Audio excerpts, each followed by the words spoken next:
I'll call this meeting to order. This is the Greenfield City Ways and Means Committee of Tuesday, April 15th. This meeting is being recorded by the Ways and Means Committee. If any other persons present are doing the same, you must notify this guy at this time.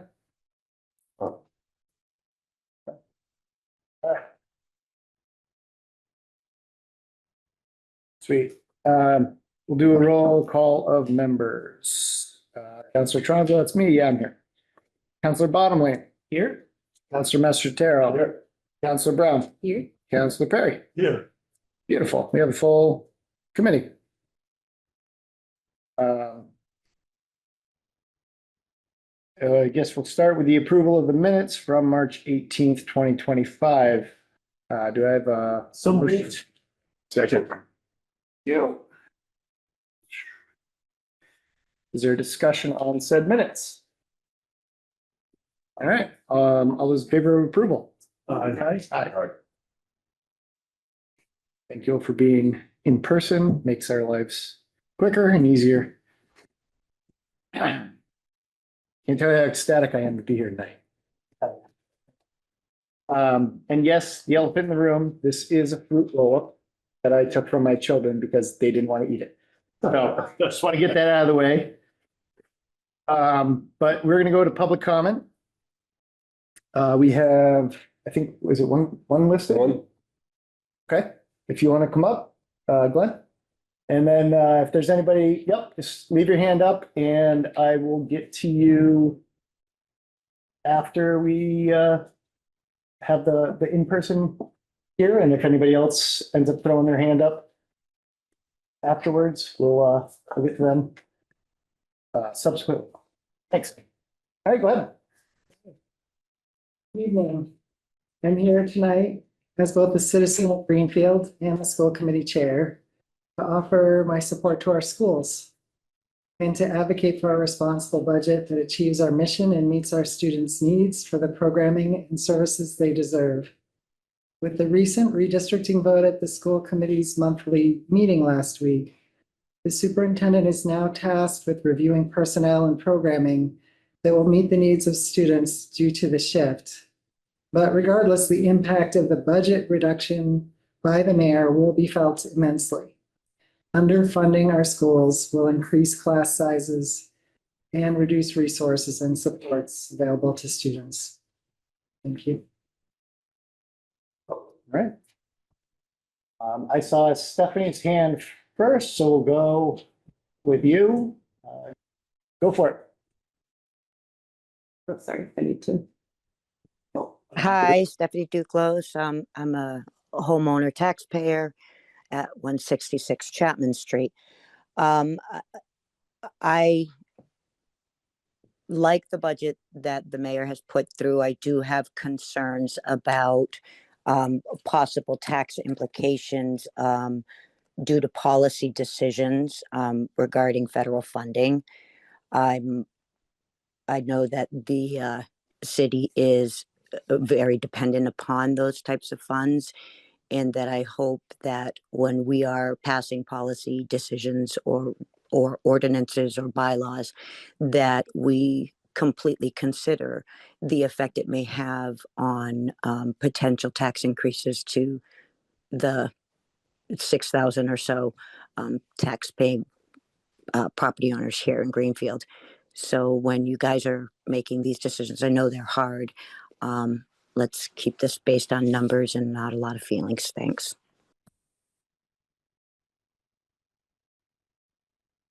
Thank you. I saw Kirsten was up next with her hand up. Oh, you're muted. I'm sorry. I think, can you hear me now? Yep. Hi, guys. I know you can't answer questions, but I noticed that on your agenda was the free cash transfer for the tax title taking. And I'm not sure. I realized that litigation was probably involved in that. And so maybe there's an executive session where y'all were debriefed on that. But as a taxpayer, I'm curious about that. So I'm hoping that when that comes up, there will be a robust discussion. And I understand the Supreme Court made their ruling, and perhaps this is the way it's got to be. But I also understand that the laws were the laws at the time that properties were taken. So just curious about that and wanted to offer that up. So thank you guys for what you do. And that's it. Oh, sorry, Riddell Street in Greenfield. Thank you. And next I see Molly's got her hand up, so go for it, Molly. Hi, Molly Merritt, Solar Way in Greenfield. I am a Greenfield resident, obviously, and a parent. I would really like to send my child to the Greenfield Public Schools, but it feels like it's getting to be a harder and harder choice to make as the schools seem to be under attack and are at risk of losing funding every single year. So I'm just here to ask you to do what you can do to refund the schools. Appreciate the detail that Glenn gave about what this would actually mean. Fewer resources, larger classes. So yeah, I'm a resident, I'm a parent, I'm a taxpayer. I want our money to go to support our schools. I am particularly concerned about the $100,000 police cruisers that are in the budget for this year, wondering if we really need to spend $300,000 on those. My last car cost $9,000. So yeah, I'm just here to ask you to refund the schools and take a hard look at the police budget because I think there's some unnecessary stuff in there. Thank you. You. Is there anyone else out in TV land that wanted to do public comment? All right, so seeing that, I'm going to close public comment tonight. We have no public hearings. Our first motion is transfer $354,000 from free cash to tax title legal expenses to settle pending litigation related to the tax title taking of real property. Do I have a motion on this one? So move. All right, we have a second. Second. All right. Thank you. So, discussion.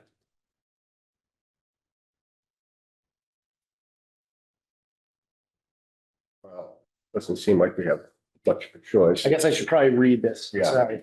Read the shortened version. There is an order to motion for an order to transfer $354,000 from free cash to tax title legal expenses to settle pending litigation related to this tax title taking real property. Majority vote would be required. But does anyone have any? We didn't get a whole lot of backup on this one, but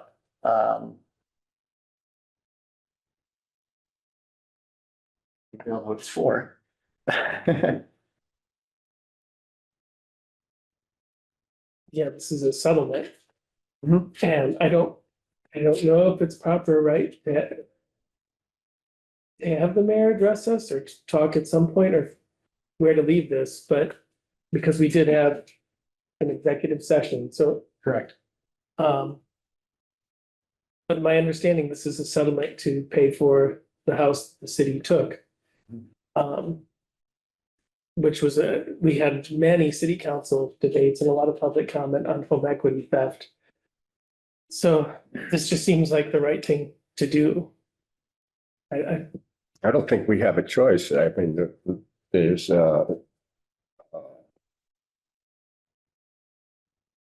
reports have found that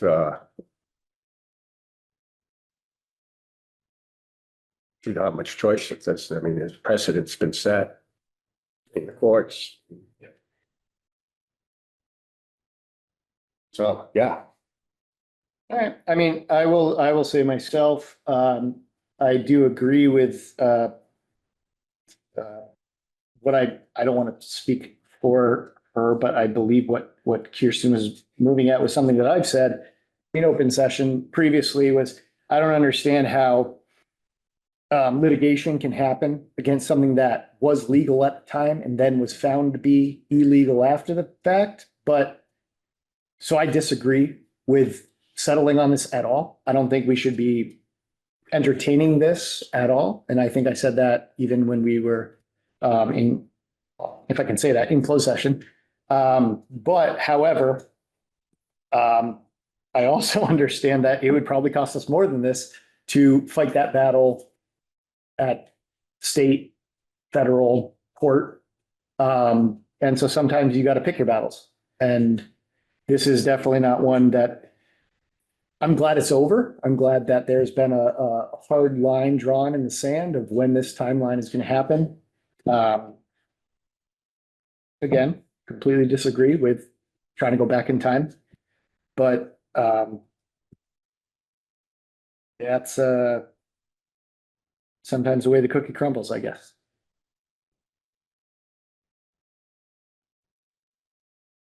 Anything else? All right. Well, all those in favor of a recommendation to, positive recommendation to the city council? I, Aye.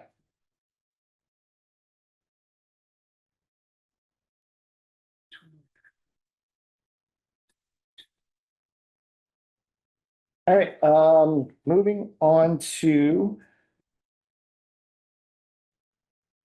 our first budget discussion. So we start tonight with the schools, Franklin County Technical School. Up first, if there's any kind of presentation? No. Usually there is. All right, that's okay. Does anyone having looked over it? well, I think we were supposed to get a separate handout, what I understand. I don't know. The FERCog one. Yeah. We didn't get, so.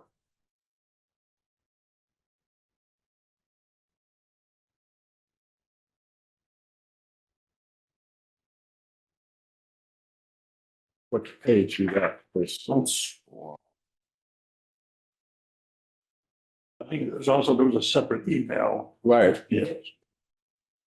but I thought there was gonna be a packet here waiting for us.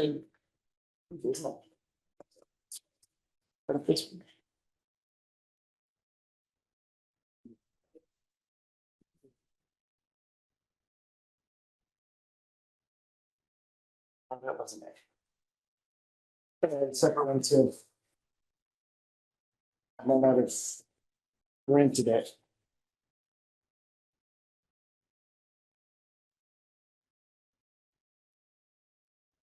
Well, we can revisit this. I'll give another opportunity for that to happen. We do have that April 30th meeting, so Mhm. we'll reach out for a little more clarity on that The one. budget book is attached to an email in our email. Yeah, it is.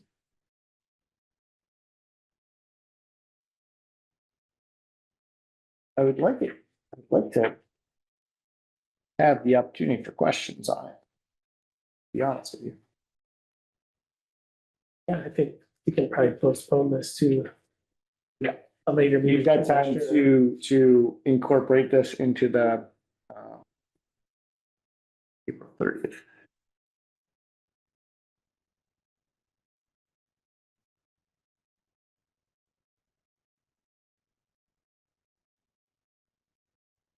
And then we've got Greenfield Public Schools. If come join the big rectangular table.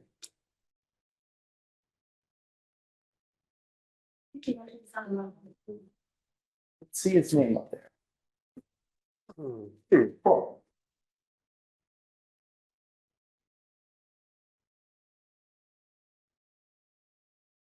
So I would, as noted, for everyone, for these budget meetings, the presentation is not required. so to speak, but if you have something you'd like to present, it's always encouraged. If you do not, then we appreciate you being here for questions that might arise. Sure. I wanted to just start with maybe a little statement, considering the recent vote to change redistricting and just maybe a potential for future discussions with you. Now that I see you have the April 30th meeting as well, but I do have handouts of just the FY26 budget and the presentation that I did to the school committee. If anyone wants those, however, as you can imagine, with the shift in plan that happened at the last meeting, we now have to pivot and really address the current reality of not sending the 5th grade back to elementary or the 8th grade back to the middle school. So that doesn't happen overnight. We've been working on redistricting, and scheduling for the buildings since early October. I was at the high school all day yesterday to schedule the 8th graders now in a current high school schedule that they aren't planning on having. So we're looking at the needs that will be required under collective bargaining agreements to cover preps and things like that. I spent today talking to the middle school, and then we will end with our elementary reconfiguration.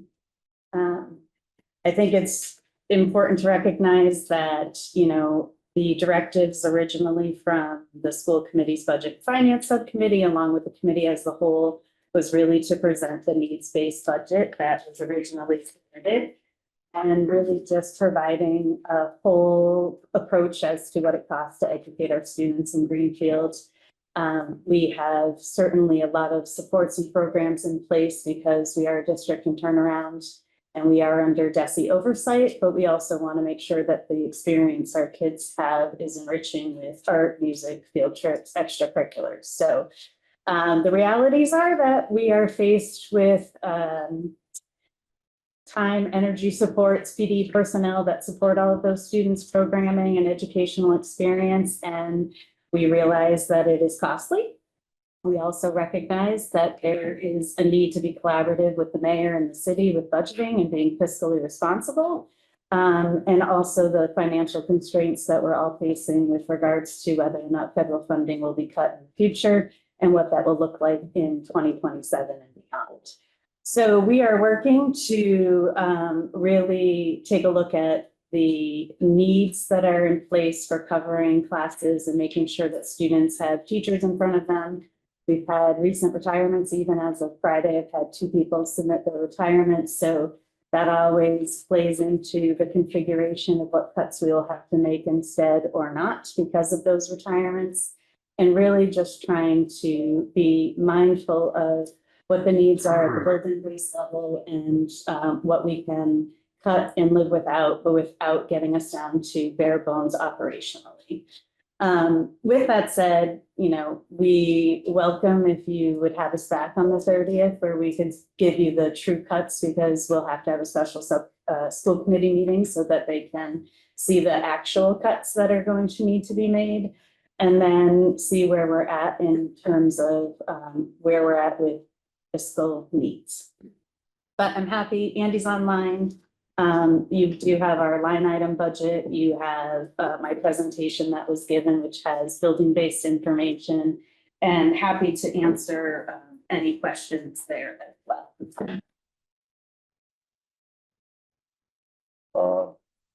Yeah.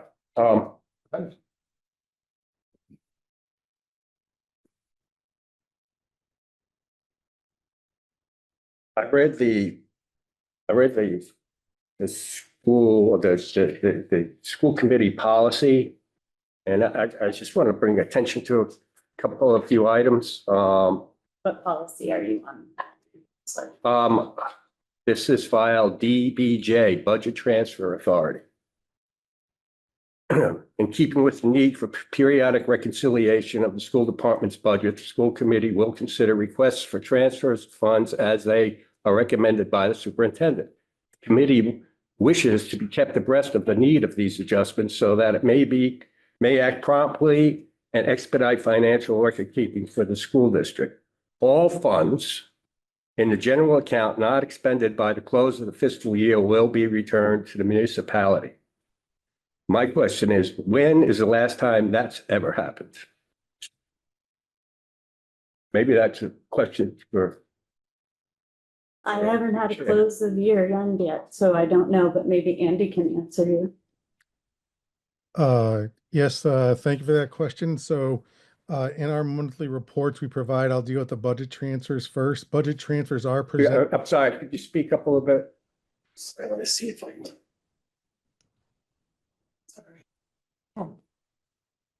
Hello, can you hear me now?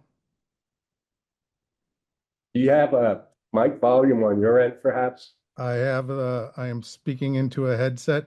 Okay. That'll work.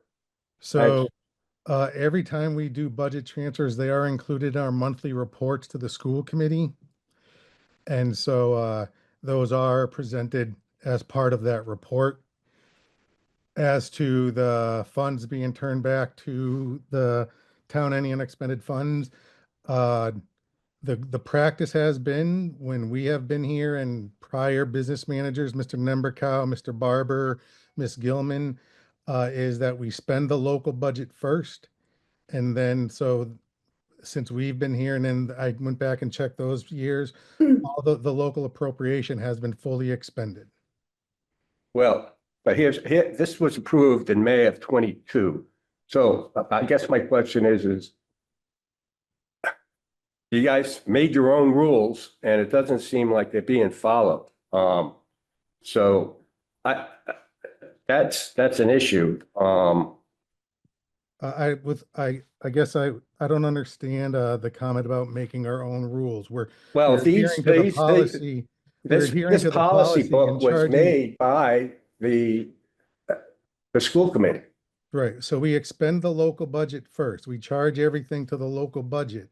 And then if we use the grant in accordance with the grant parameters and everything has been charged to the local, and if we then use our revolving accounts as we plan, now admittedly, as I reported to the school committee last time, and it happens every year prior, if indeed there are funds available, we will end up trying to preserve reserves in our school choice or sped tuition or transportation for contingency emergency purposes and fully expend the local appropriation first. So we're adhering to the policy there. If there ever is any money available in the local budget, it does get turned back to the city.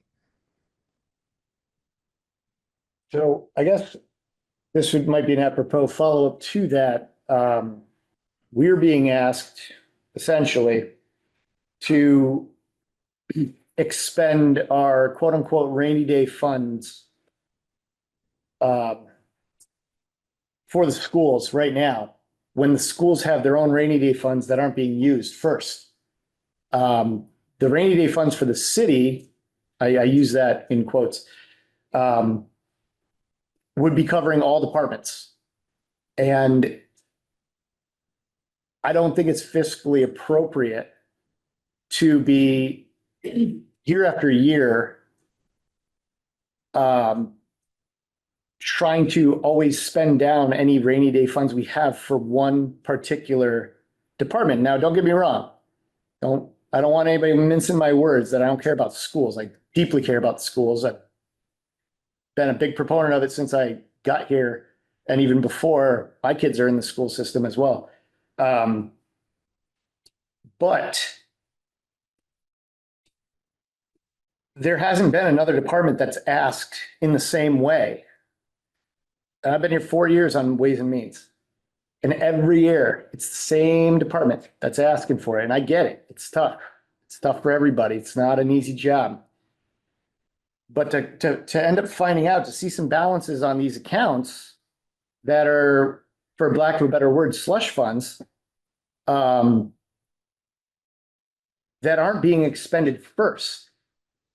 If this were the DPW, if this were the police, if this were whatever department, they would be spending down their reserves before asking the city to spend the total city reserves on it first. And so while I'm sitting here looking at a spreadsheet from April 4th, where there's over $5 million in balances right now. And I understand not all of those things are supposed to be intended for this year. I get that.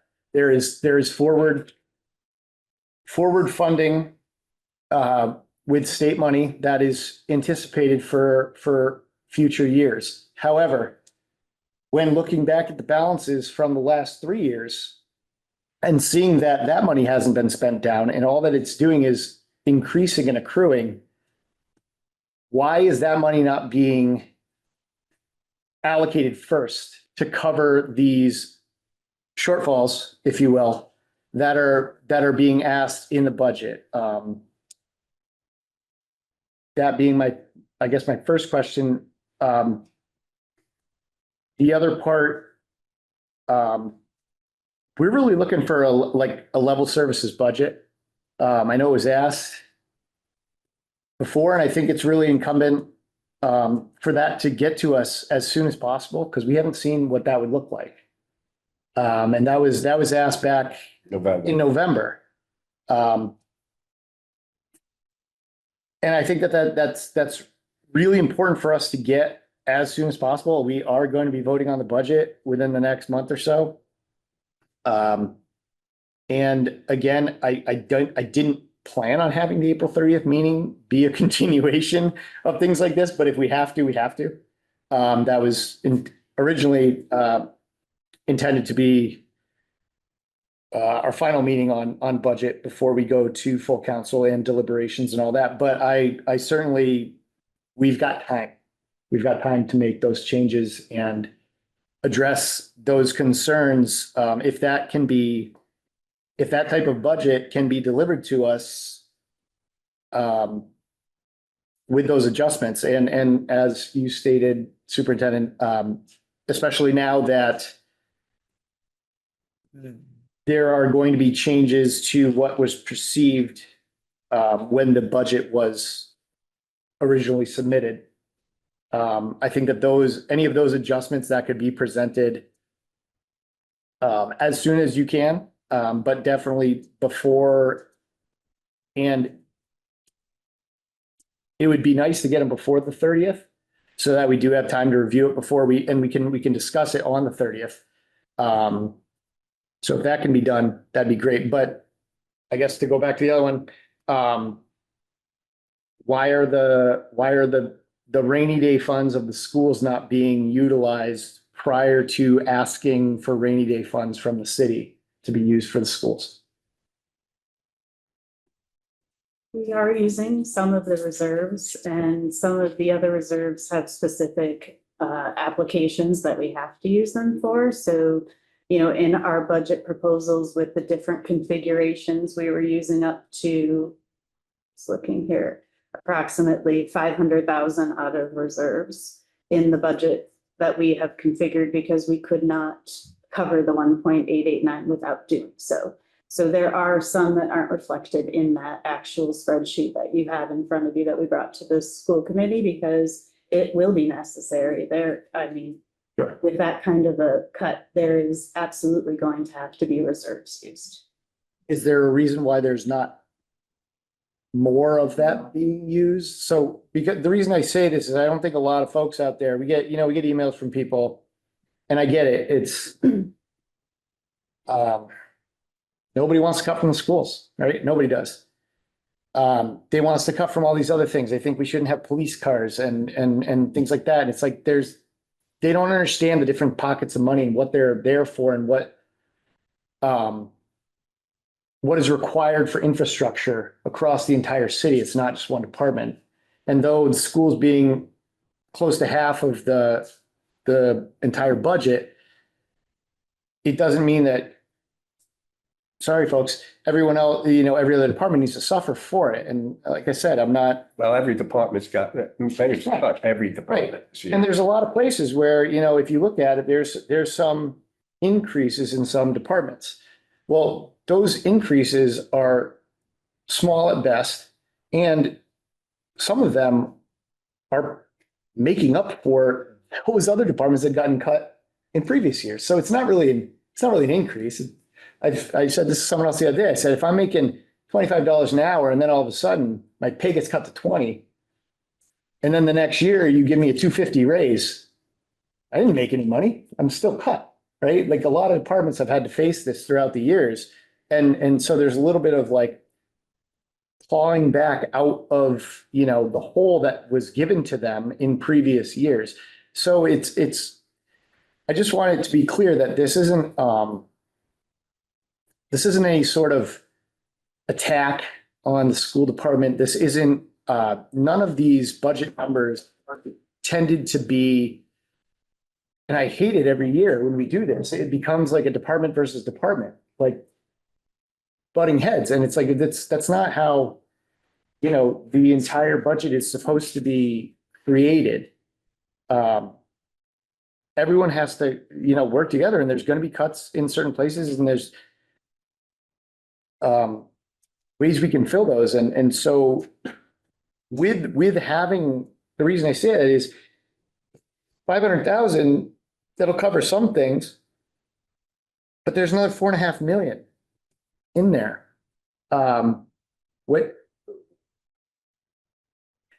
What is that waiting for? Because our reserves that people are, you know, who aren't aware of this are asking us to tap into are DOR recommendations and requirements in order for us to keep a bond rating, which keeps the cost of everything else that we borrow in the city, including for the schools, especially for the schools, we're still paying off the high school. It keeps those numbers down. If we draw down on those reserves, our bond rating goes down, which means our interest rate goes up, which means we pay more in the long run. That's not smart money. If you guys draw down on your reserves to zero even, that affects nothing. It affects nothing other than you not having any more reserves. That would be the money. If it were my money, that would be where I would draw from first, because there is no bond repercussion on that. So that's why I'm saying if there's still going to be money left over, and like I said, I know the other 4.5 million, not all of it is supposed to be for this year. Some of it's going to be for the, you know, the next 2 subsequent years. But why wouldn't that be utilized first? There's still ESSER money left over. And I don't want that going to salaries either, but that could supplement supplies, one-time expenses. And then we can, you know, you figure that out in the forthcoming years, but it doesn't require a pink slip if it's not funded after that. But why wouldn't those be utilized first before asking the city to draw down on things that would potentially cost everybody, all the taxpayers, extra money, and up to, if not exceeding, what we can even appropriate in a 2.5% increase per year? We can't physically fund it. And there's no way we're getting an override right now. There's no way. So that's why I'm just asking, like, grabbing $500,000 out of what we're seeing in the charts as available reserves. Why wouldn't, if you need 1.8, take the other 1.3? You're still going to have more left over for next year. And it's only gone up in the last couple of years. The reserves have only gone up. So I guess that's my question, is why not draw down more of those? That's what they're for, right? So. Well, I don't think it's fiscally responsible to draw us down to zero. Well, no, I think that of would course be not. foolish. Of course. And obviously we are not at the point where we know what we're going to draw down. With circuit breaker, you know, there are some parameters around that we can't just draw down the whole amount. And with sped tuitions, in the last 3 weeks, we have had 4 out of districts that the district has been fiscally found responsible for paying. So at any given moment, we have to have reserves. We can't keep coming back to city council every time that we are responsible to educate a child. Sure. So there are some other parameters around what we choose to draw down from and when and why. I think we've also been clear that we do not have ESSER funds remaining. If there's anything encumbered, it's been used. So I'm curious where that is coming from. And maybe Andy, if you have Munis up, you can actually answer that question, because those funds are gone with at least regard to ESSER. But we also are unclear as to what federal funding we're going to get next year. We know the instability of the federal government. We have Title I that we have a 700 and something $1,000 grant we may not get, but that provides services of intervention for our students who are in need.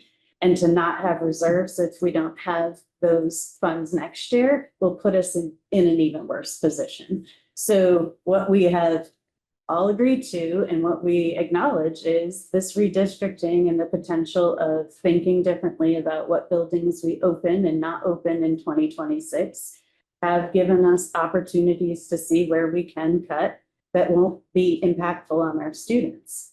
But reconfiguring that for next year right now is our focus because school needs to open in less than 4 months. So we really are focused on that. And then we will use the reserves that we potentially can without cutting us down to bare bones so that students have programming.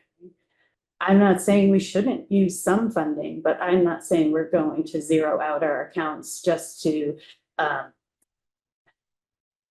make it easier, because we should at least be considered a department in the city that's worth actually funding. We received not $1 this year. So, I mean, that potential is not a pattern we want to see happen because we are a department of the city. We need to be thinking about the children and their education. So I appreciate that you think that that is important and acknowledge that, but can't be continually not funded moving forward. I mean, just to note, and I know that it was said erroneously earlier this year, like the school has been fully funded the last 2 years anyway. Completely fully funded, what was asked. I just want to point that out. If this is a year where there's a hit that needs to be taken or it can't, like I said, we would really appreciate and look forward to a level services budget that was asked for, and though not ideal, it's never ideal for anybody. But that would be greatly encouraged so that we can ensure that we're keeping the programming that's there for the students and adhering to, obligations we have to. And it may not be the right time for additions and increases, but that's a lot, but. In your, I'm sorry, John, in your PowerPoint packet on slide 31, though, the level service budget figures are listed. Right. They just aren't line items. So you can have the total amount if you are looking for that. Okay. But we certainly can do line items as well.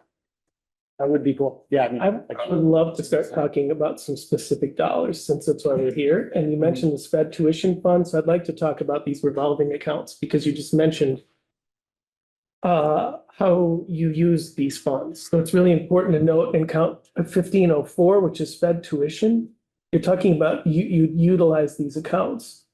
I believe currently as of April 4th, there's $1,001,000 in that account, $1 million. I have FY 25.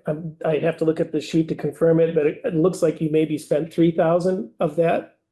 FY 24, you spent $24 out of that account. $24. Use account code, John. Uh, Andy, So 1504 is the account number. Andy, go ahead. And then in the year before that, you used $248. So I can't, and it's got $1 million in it right now. So we do have to look at when you put $1 million, and I also want to return to what Councilor Master Tar was talking about, how these funds get there. There's obviously some federal and state funding that comes to the schools, but also there's something called reclassification of funds, which is what happens, I'm assuming towards the end of the budget year. If there's money left over, instead of turning it back to the city, it gets reclassified.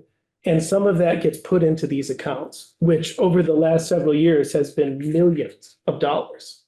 That's why it's $5.2 million. That is a huge reserve. So does reclassified funds, when you say reclassification, this is the first year in 6 years I've heard that term reclassification. Does that come to the school committee? Because reclassification to me means transfer of funds, but I've never in the school committee meetings, I've attended them all or watched them all this year, seen a reclassification of funds come to the school committee. Maybe it's hidden, but I don't see it. And I don't think that's transparent. And I don't think there's adequate oversight of how those funds get transferred. And also, in all of these funds, like 1521, 1515, 1504, I believe form was from the school committee that had this. Do those accrue interest of the money sitting in there? Because when the city does this, it's a little bit more honest that we get our free cash and we put it into stabilization accounts. So the taxpayer knows what we're doing. We're putting it into contract stabilization, capital stabilization, and those accounts draw interest. So this is about effectively using our money in these accounts. And it's, again, that's a lot of money. And it's nowhere near, I'm seeing like your circuit breaker account, you use a lot and it varies tremendously. So I'm not saying all of these accounts, but I mean, over the last couple of years, I believe the savings have gone up over $2 million. So of course, I think we have to just in the numbers have to look at the last 3 years, how you've spent out of these accounts, which is very little. And when we're facing a crisis, because the city, 2 years has had tremendous healthcare increase. Like it's handicapping us horribly. And I don't know when there's a huge pot of money sitting somewhere that started with the taxpayers and then got reclassified into these funds. You know, we deserve some answers on that and how that money is spent. And I also want to refrain from calling all of this cuts because it was a pretty big wish list of hiring a lot of new positions. So it's not really all cuts. And it's a lot of money, but there's a lot of money. $5 million would equal a whole department. So I'd like to talk about, I mean, I think I can confirm here because this came from Munis. That 1504 has $1 million in it and has had almost nothing taken out of it in 3 years.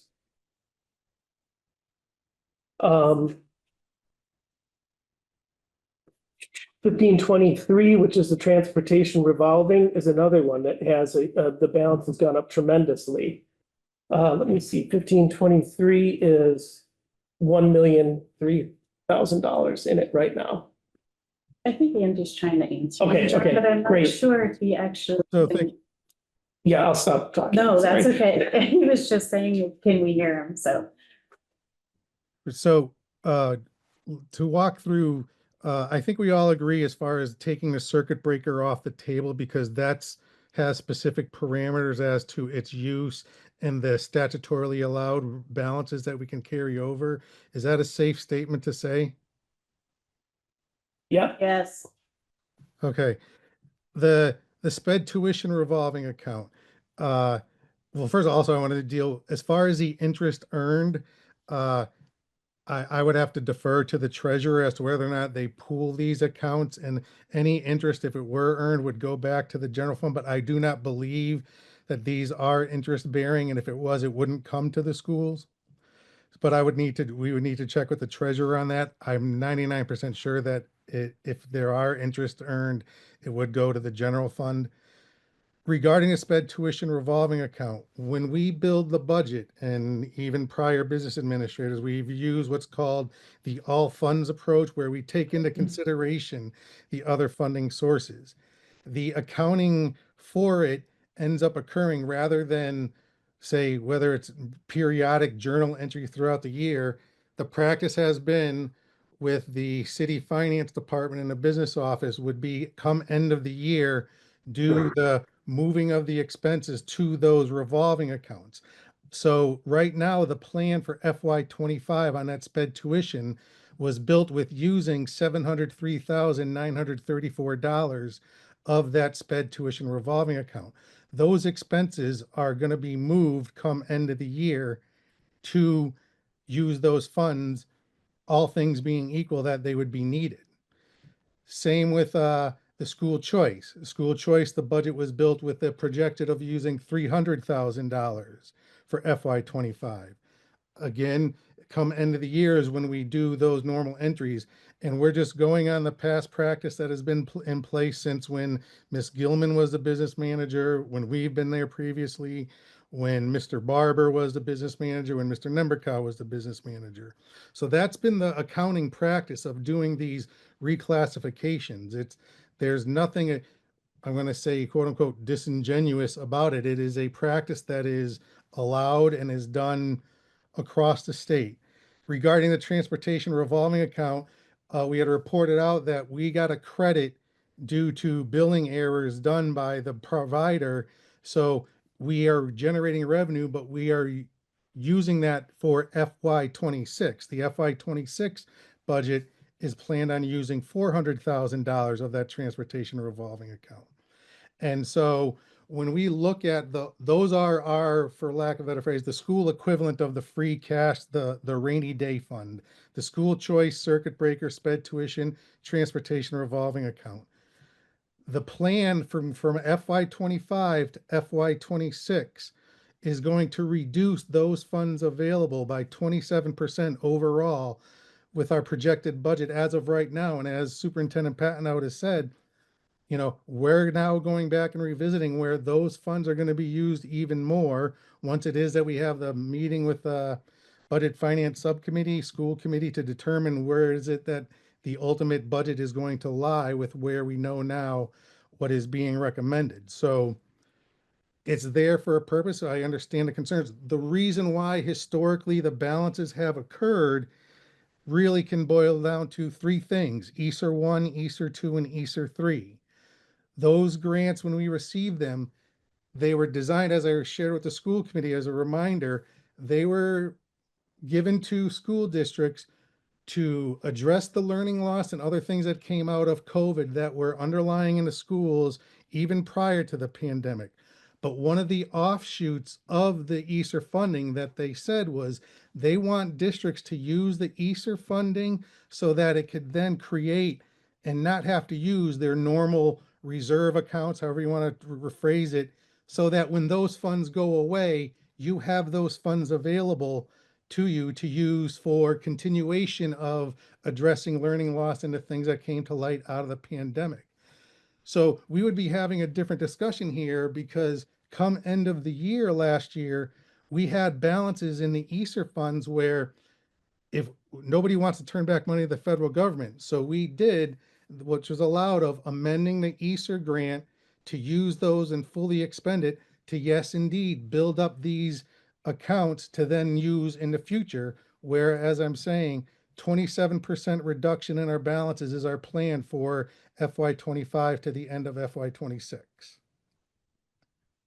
I just want a quick respond. It's not that I'm saying there's anything nefarious from the using reclassification, but no one gets to see that. There's no oversight of that. That's my problem. No one can actually see where the money is or where it goes, unless you have direct access to Munis, which is like just a few people. So that's my problem with that. In our monthly reports, we do give them the revolving accounts and the local budget, where if you take those two together, and then also I'll say recently they've asked me to do cover memos explaining it.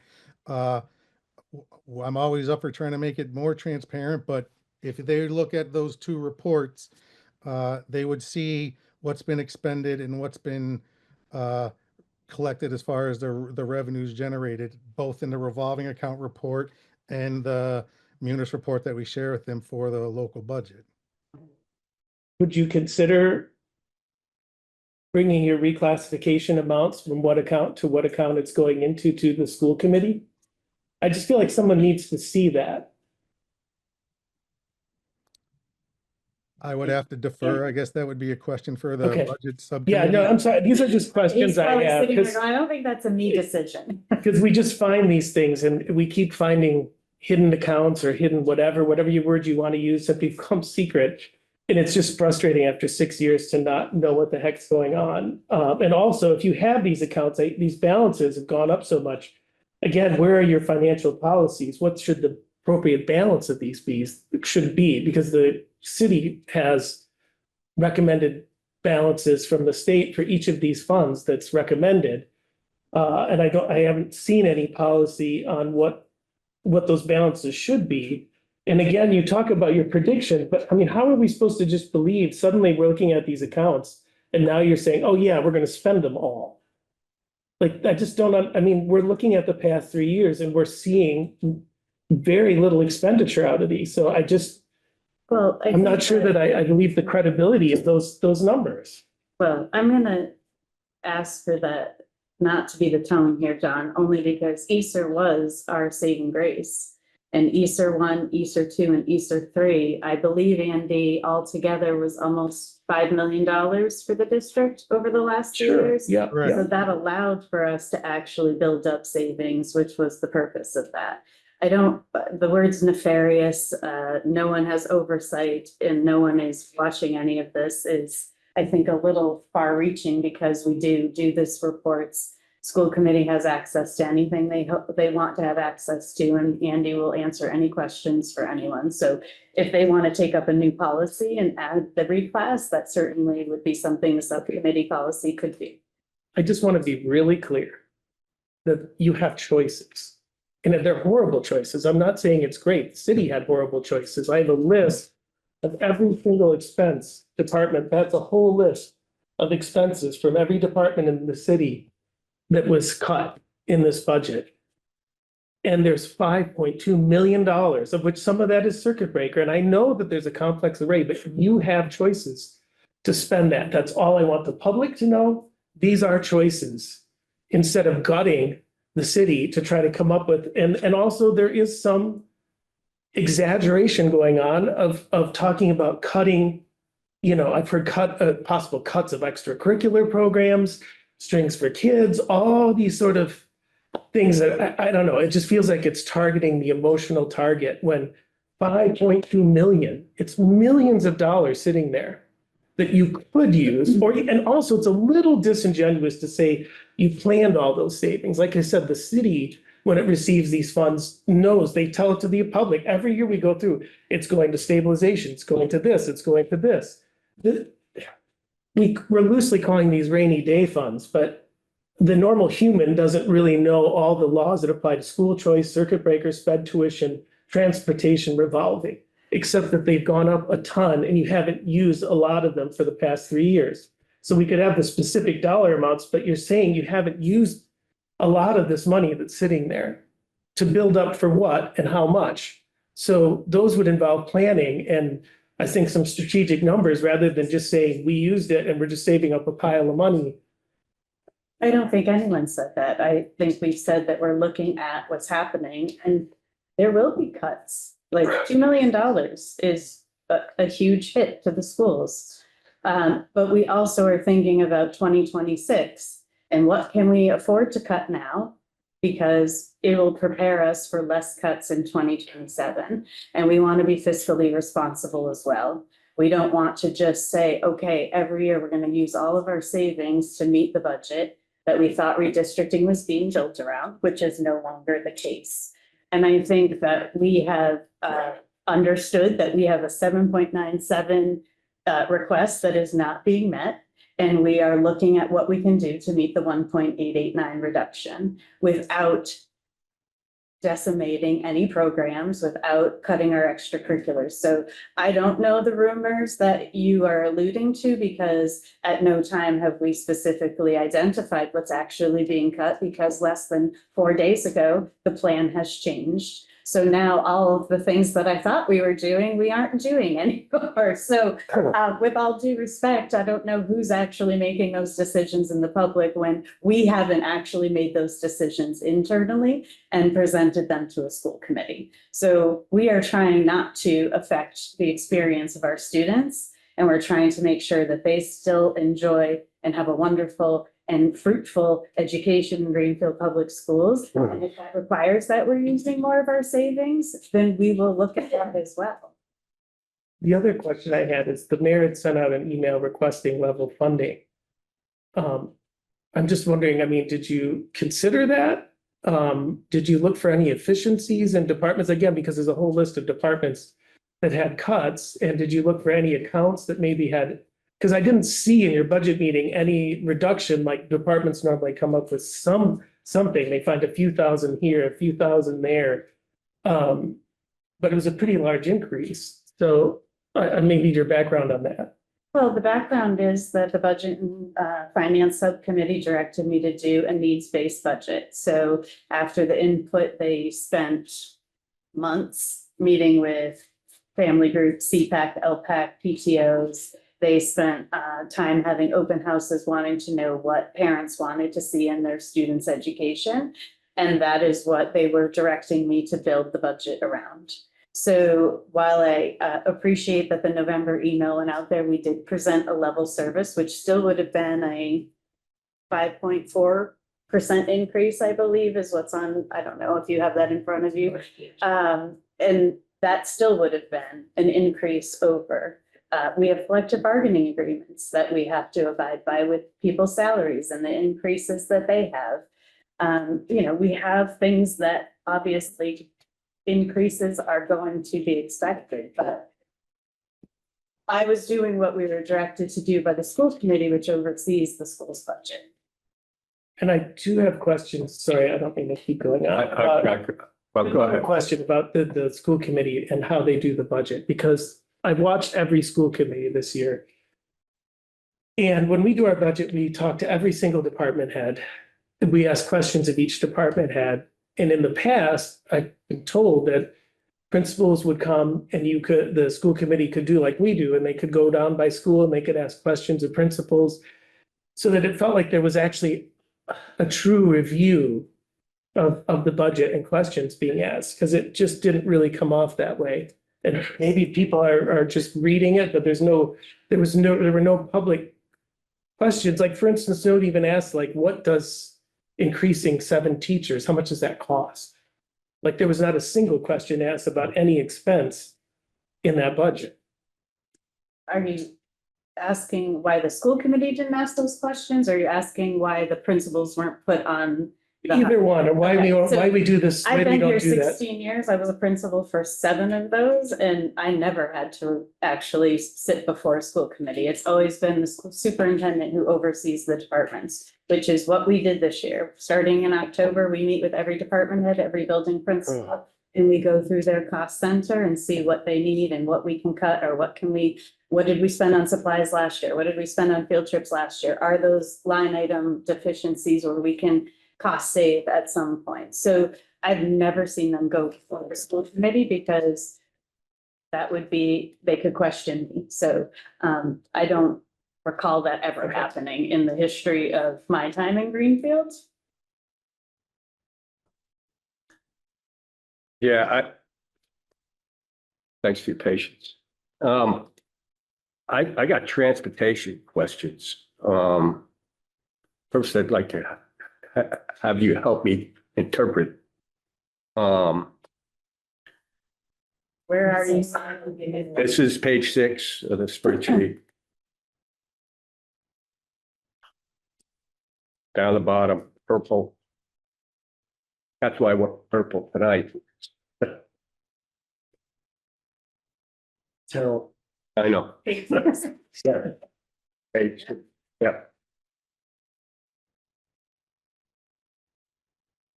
I got a quick question, Randy. You there?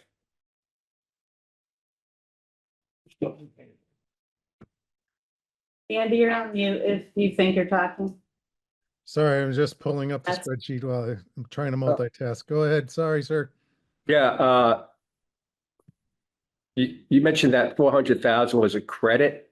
That's on a, No, it's not a credit. There was a credit this year in FY 25, which is why if you were to look at the all funds budget for FY 25, there are no expenses planned to come out of the transportation revolving account. FY 26, because of that fact, we are planning to use 400,000 of the transportation revolving account as the offset to the transportation. okay, so That's this what is, that 400,000 represents, sir. all right, so this is not what you expect to get for revenue for the other school districts that you have the transportation for. That's a whole different number, right? Well, it's part of that. That's what, we have a balance from what we have, and then we will, as the plan had been when the district chose to do self-op for sped transportation, is to be able to provide transportation services to other Right. districts, which you're correct, we do charge for and receive funds. 'Cause, I know last year was 300 and some odd thousand that brought in from other school districts. I don't know what the other night, you gave the mayor some numbers, but it was somewhere around 300,000, right? Yes, Um, I'm gonna take but your word anyway. for it. That portion of your transportation that you do for the surrounding public schools, what line item is that on this? Our internal transportation. No, the transportation that you do for the surrounding public schools, they pay you guys a fee to drive their students to wherever it is they're going, right? Well, we Correct. have an agreement with Gil Montague. Is that what you're referring to? Well, no, there's a lot of school districts you drive for. Right. You So if I Athol, may- Pioneer. Andy, so the list you gave the mayor the other night. No, I'm not looking for the list. I'm looking for the line item of what that costs. But where the income gets deposited. It gets. Not where the it gets income, the deposited expense. into the transportation revolving account, and then the offset of the expenses are charged to either the transportation revolving account in the expense side or Hold on. What I'm asking is, you've got all these line items here, you know, sped transportation staff, just shy of $1 million. How much of that is the expense to man those buses for other districts? Do you follow what I'm saying? I do follow what you're saying. I would have to, that's gonna take some, I can get that for you as far as a projected amount. It's something that. All right, so obviously- there's no specific line item for that on here that. I'm gonna say it's embedded in the school's budget why it is that when the district chose to go to self-operating, the revenues come in as an offset to those expenses in the local budget. Right, so that's the point. It's an offset. Correct. Uh, Which is no different than the But, offset for circuit breaker. Excuse me. The way I see it is, and you've actually said this yourself twice, I've heard you say this in past meetings. It's not covering the cost, the revenue generated by driving students from other school districts does not cover the expense to perform that service. So it's No. running at a loss. It makes absolutely no sense to me. I mean, it's great that we work with other school districts, but it makes no sense to run a business, which is essentially that's what it is, at a loss for several years. You're a businessman, right? If your business ran a loss for more than a couple of years, would you consider like cutting your losses and maybe, selling your business, getting out from under it? The point is, the Greenfield taxpayers are financing the other school districts for us to take them places. I need to clarify. I think you might have, I apologize if I wasn't clear. The transportation costs for the other districts, we do cover those are a gain to us. Whenever I was asked about the transportation and the van purchases, it was under, I believe it was like even member Goodwin mentioned that the plan was that the whole van fleet would end up covering the overall transportation budget. That is not the case. It was never, I would like to think it was never said that it would be self-supporting operation. The charging for the transportation we do for other school districts do in fact generate revenue to cover the expenses and then some as an offset to our operations. I would like to see that because it doesn't show it. I mean, there's two sides to the ledger. That service that the Greenfield Public Schools provide these other school districts should have its own line item. This is what it costs us to do it. This is what we take in to do it. If you go to page 21, we have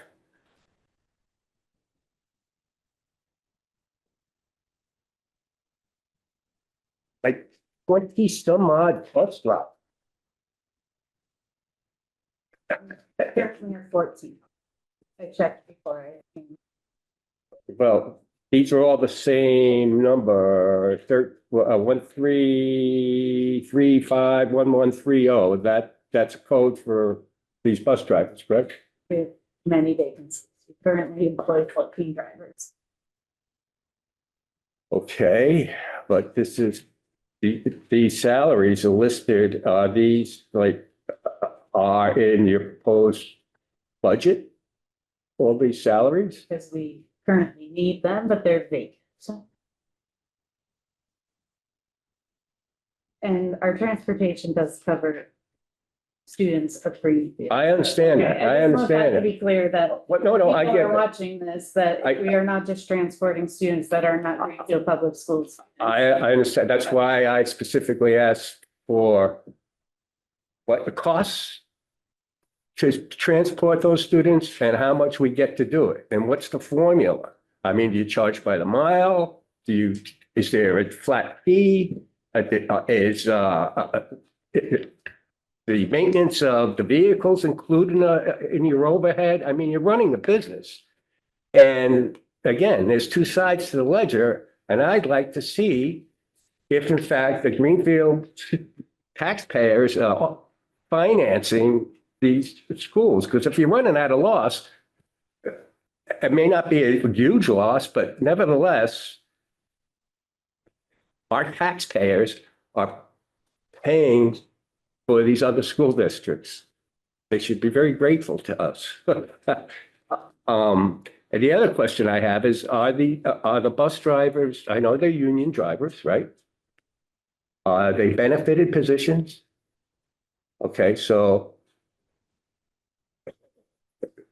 that's on the city side, that expense. So I just don't know if providing that service for the other schools, as great as it is worth it. I mean, if it costs more than it's generating, it's bad business. It's just bad business. And maybe, you're paying rent, Blessed Sacrament Church, $20,300 some odd dollars a year. There's maintenance that needs to be performed. You bought two used vans. By the way, you did not go through the proper channels for that. We've had the discussion, capital expenses, it's supposed to get commissioned. There's I'll go through the barge and I'll let her know. okay. Thank you. We're counting nickels and dimes here, okay? And if it doesn't make sense, maybe you put some of those buses up for auction and just cut your losses and worry about Greenfield and Pioneer. If they, We'll just transport our students. I understand that. It's quite expensive. We don't use our own transportation because I understand that. That's not what I'm saying. contracted services on that is quite costly. That is not what I'm saying. I just think if year after year, if what Einstein said, if you do the same thing every year after again and again, expecting a different result, it's insanity. And the transportation it's very mysterious to me, because there's no line item. There's no line item. You're essentially running a business, and I want to know if it's a failing business, and the taxpayer should know if it's a failing. So, thank you.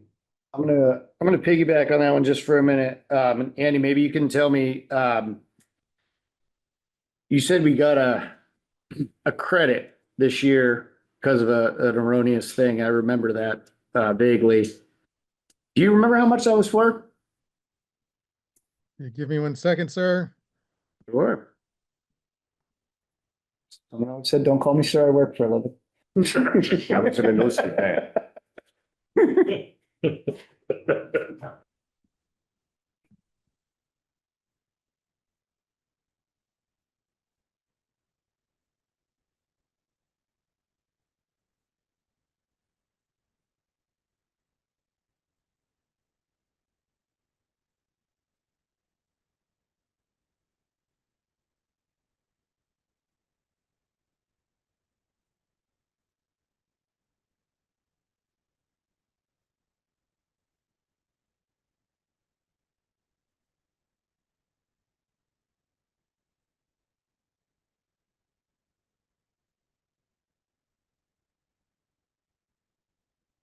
$130,838.40.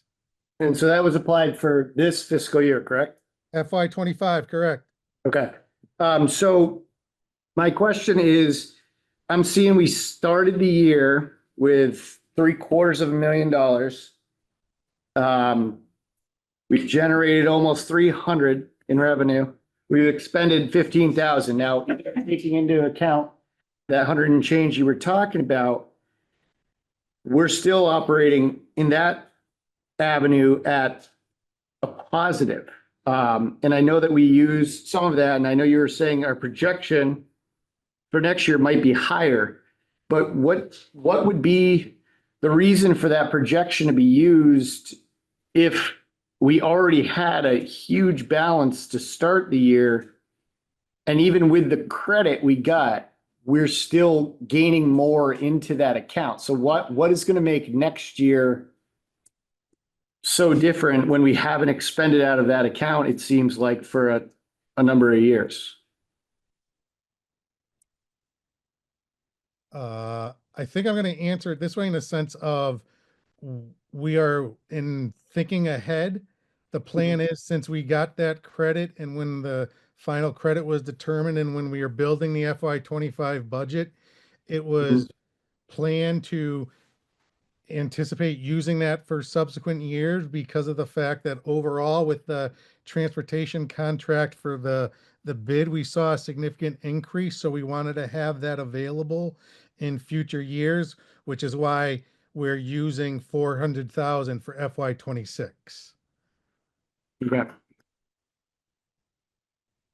And I'm seeing on this report that our prior year revenue on that account was almost 400,000 itself. So wouldn't that essentially be wiping out just that year's revenue, but we would still have we'd still have the same balance that we have now? Yeah, you're correct in the sense that, and this goes back to the discussions about whether or not we choose to use more. When we were building this budget for FY 26, it was determined that we wanted to use 400,000. But again, I was saying we're starting with, at our projected balance as of 6/30/25 was going to be about just shy of $1 million, $948,000. Yeah. We're generating more revenue. So again, knock on wood, and that's a testament to the program. But come projected for FY 26, end of FY 26, we'll have reduced that balance by just shy of $200,000. So again, planning ahead for future years is what with starting with the balance we had in starting FY 25, the fact that we had the credit, so we didn't use or nominally use for FY 25, to then therefore allow us to use more for use in FY 26. Okay. So it seems like, but the projection seems to be that we're probably going to generate the same amount of revenue. We're going to generate almost $400,000 and then plan on spending $400,000. So it's going to wash, right? So relatively going to wash. So we're going to have the same balance, so to speak, or pretty damn close to it, as to what we're going to have at the end of this fiscal year. So the reason I'm saying that is, would that not be a place to draw something out of? If that's going to be a revolving account that is essentially, it's paying for itself every year. And it seems like the draw, the comparison to what is generated versus what's expended is within, a couple of percentage points, tens of thousands maybe, and we have $1 million in that account. Wouldn't that be maybe a nice place to start if you wanted to draw something down to cover? I don't know. That would be, to me, that would be a good place for some rainy day takings. I wouldn't disagree, but also I was thinking one of the challenges that when the decision, again, I'm repeating myself, but to go self-op and then try and seek out additional districts where we can bring in revenue is that those aren't necessarily guaranteed. So, to project out to say that, and I hear what you're saying. I'm not disagreeing with you on the fact that we're looking at having close to revenue with what it is that we're projected to expend, but it's just the projection ahead to say that that's going to sustain itself when, as Superintendent Patnode referenced, we're having a difficulty finding drivers. We've actually had, because of that fact, our transportation coordinator and the assistant actually drive routes. And then on top of that, honestly, one of our clients reached out asking if Greenfield could help support their transportation, and we just can't do it because of the fact that we don't have the drivers to do so. So it's that type of challenge where I'm, again, not disagreeing with you, Councilman, but it's that type of prognostication or projections ahead, which makes it a bit of a challenge, but not disagreeing with you on your $400,000 comment. Okay. I'm not saying we take it all. I'm not saying we take it all out. I'm just saying that it seems like a pretty sustainable account for now. And I take your point, Andy, on that's not a forever thing. And so that's why I agree that all places should have stabilization. I was never intending that you go down to zero.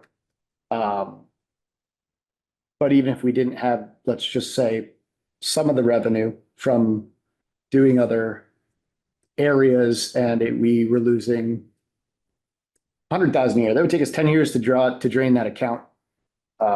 So if there was a place to quote unquote borrow from on a rainy year, I was just suggesting maybe that's one of them, that maybe we took like 200,000 out of it.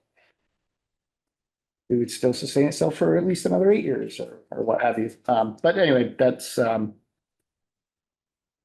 spiel on that one. Are there other questions?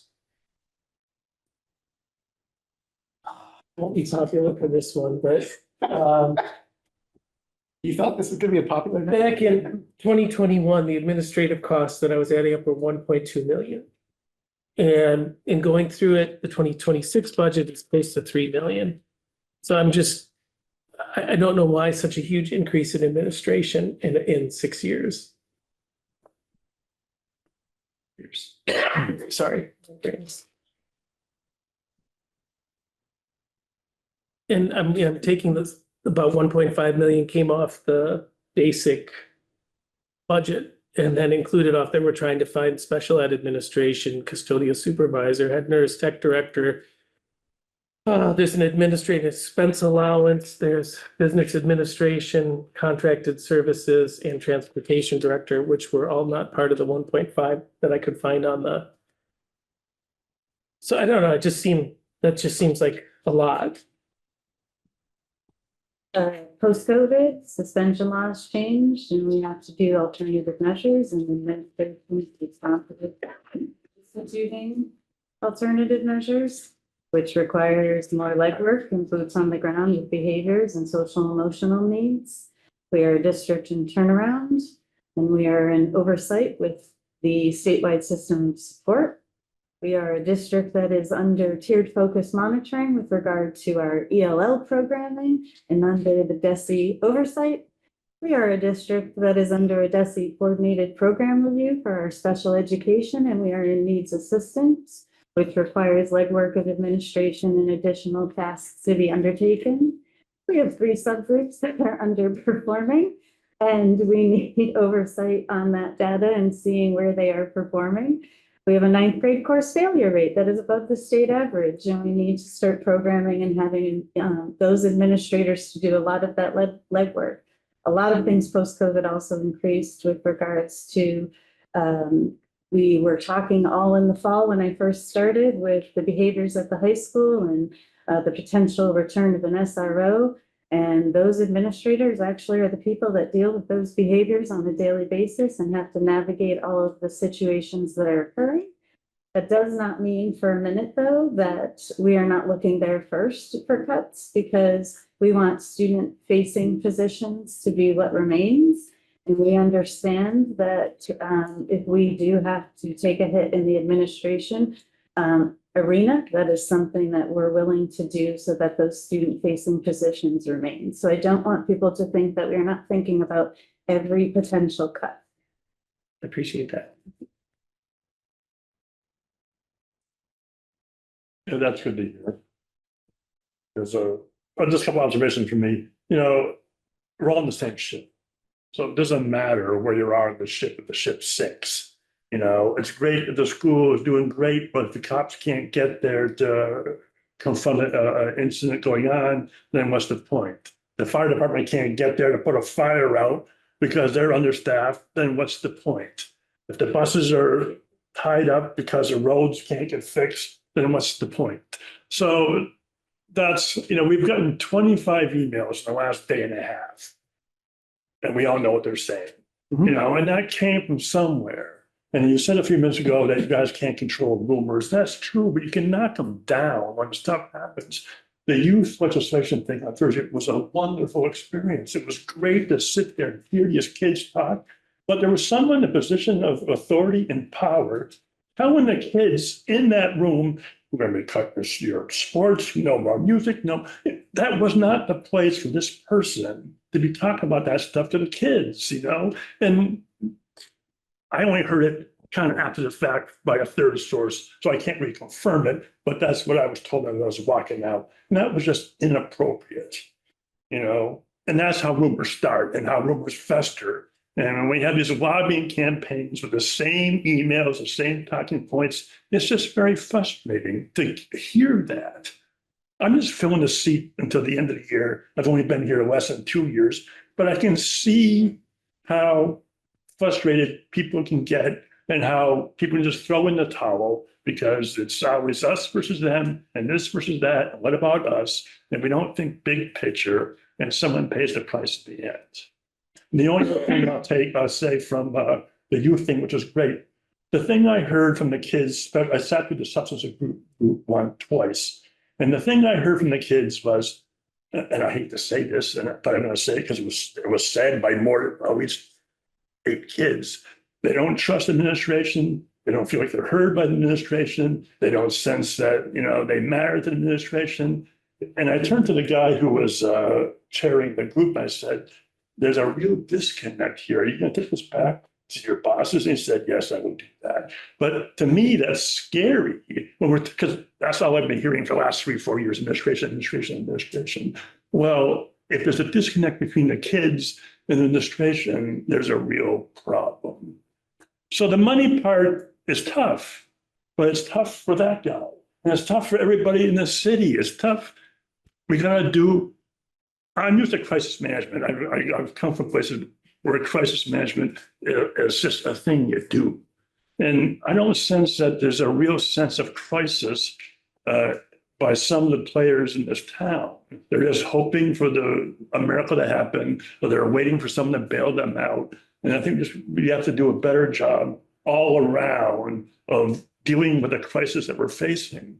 If this is not a time for rainy day fund money, I don't know when is. You can keep pushing the thing down the road. And I have to laugh because I hear some of your predecessors in my ear talking about this stuff 5 years ago, warning people. And some of us laughed them off and said, you're overreacting. And now look where we are. It happened. And we can just keep denying it and keep hoping for something else to happen and keep hoping. But, sooner or later, we're going to hit the rocks and we're all going to sink if people just don't start looking at this as a collective whole. That's my rant, sorry, but you know.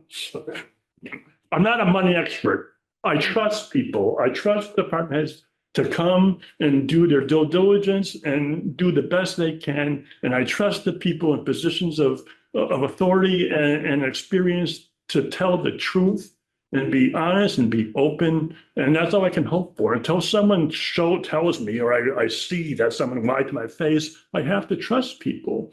But I hope in turn, people take that responsibility seriously and do what they're asked to do and what they're required to do to help everybody in this city, from the kindergarten kid to grandma in the nursing home, and everybody in between. Thanks. Small. I just wanted to ask a small question and also just acknowledge that this is stressful. So thank you for being here and navigating this, as you don't, yeah, it's hard when we're all in this unknown together, and hopefully we can trust that we do want to do what's best for the schools and also the city as a whole and balancing that. So thank you for that. My question is for Andy. I would love to understand the breakdown for the line item for business administration.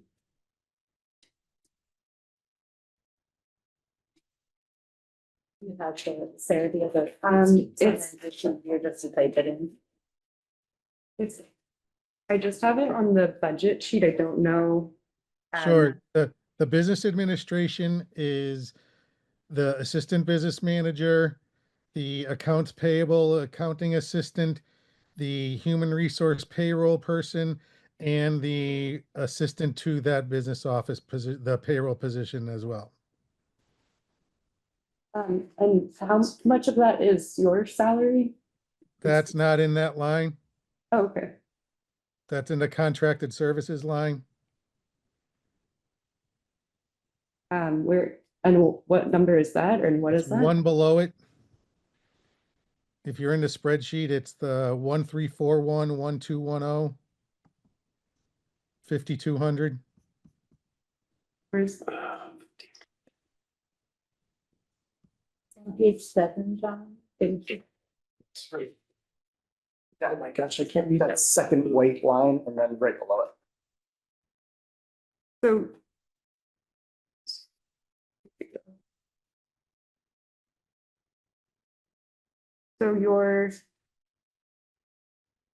So is that 272,000? No, that's the administration people he's named. Oh, sorry. He's below Oh, that. right, so that's 157,000? And how many schools are you contracted for at a time? The company as a whole, we are in about 13.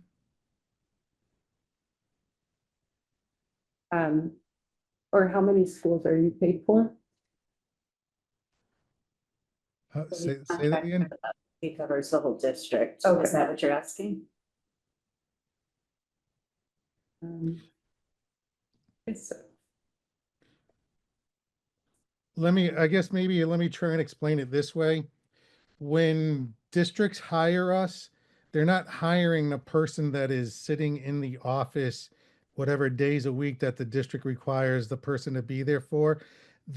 We have what I fondly call a bullpen of staff that handle all TMS clients. So when you look at the total FTEs that Greenfield gets with our services, it comes out to about a 1.40 FTE for the amount of support that the district receives for the contract.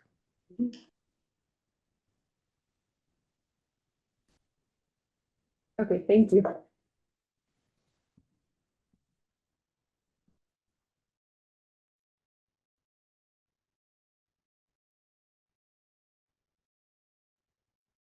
All right, I just, no, I appreciate you guys being here. I again, kind of going off of what Wid was saying. Unfortunately, the rumor wheel does work. And it's unfortunate that it gets painted in a light, like I said, of department versus department. when we get folks every year, you know, coming to us around this time. You know, I remember, that's why I was a little bit insulted the other year, after we worked really hard, we got pled to by a former school committee chair, who came there and sat with your predecessor and pleaded to us that, you know, the money needed to be there because same things were always on the chopping block, you know, Strings for Kids, middle school Spanish, all these other things. It was, you know, it was really kind of gross, in my opinion, because you're trying to pull at heartstrings of people to make a financial decision. And I don't like it when other departments have done it either. I didn't like when the police came and said, oh, you're not gonna have anybody working the overnights, and they use scare tactics. That was dirty, right? Like the tactics are not, we all know that if there's cuts to be, the point is, if there's cuts to be made to any department, that's for the department to figure out. And it's gonna happen in other places. You know, Marlo's been cut, I don't know how many times in the past, but he's got to figure it out. You know, the hyperbolic nature of, and I'm saying this also to the public and in regards to the emails that we received, and it has nothing to do with you guys specifically, but the hyperbolic nature of what comes out of it on like, this is what's going to happen if this doesn't happen is, it's ridiculous. I know it's mainstream media nowadays, and that's how things go around in Facebook and whatever the other social media crap is. But the fact of the matter is, when we funded that year, we went out of our way, we fully funded it, and guess what? There was still no middle school Spanish. So why were we cried to? Why, if there's going to be a cry and say this is what's going to be cut, and then you get the funding and you still cut it? Again, this wasn't you guys. But I'm using it as the example because that, like I said, that sticks with me. That sticks with me as disingenuous from any department. And, you know, I just think that's really important for every department to know when we're doing budgets is, all right, we all know if something gets cut, if we have to cut the fire department, okay, we might lose a firefighter. And, you know, that might affect staffing and, you know, response times and things like that. Like, I think the adults in the room are aware that those things might happen, but they still need to happen to make the rest of it go on. Like what I was saying, we're putting together a budget for the entire city. And for any of these divisions, I'm reading the word right on there, Division 5, Public Works, Division 4, School, like any of the divisions to work, they all have to work harmoniously to the best of the ability. And so I don't want people thinking that because one year, one department's getting an increase and the next year, the other department's getting an increase and that one's getting, you know, it's a juggling game and it's difficult. It's difficult for everybody. And I really do respect the work that people do in presenting and putting together their budgets. And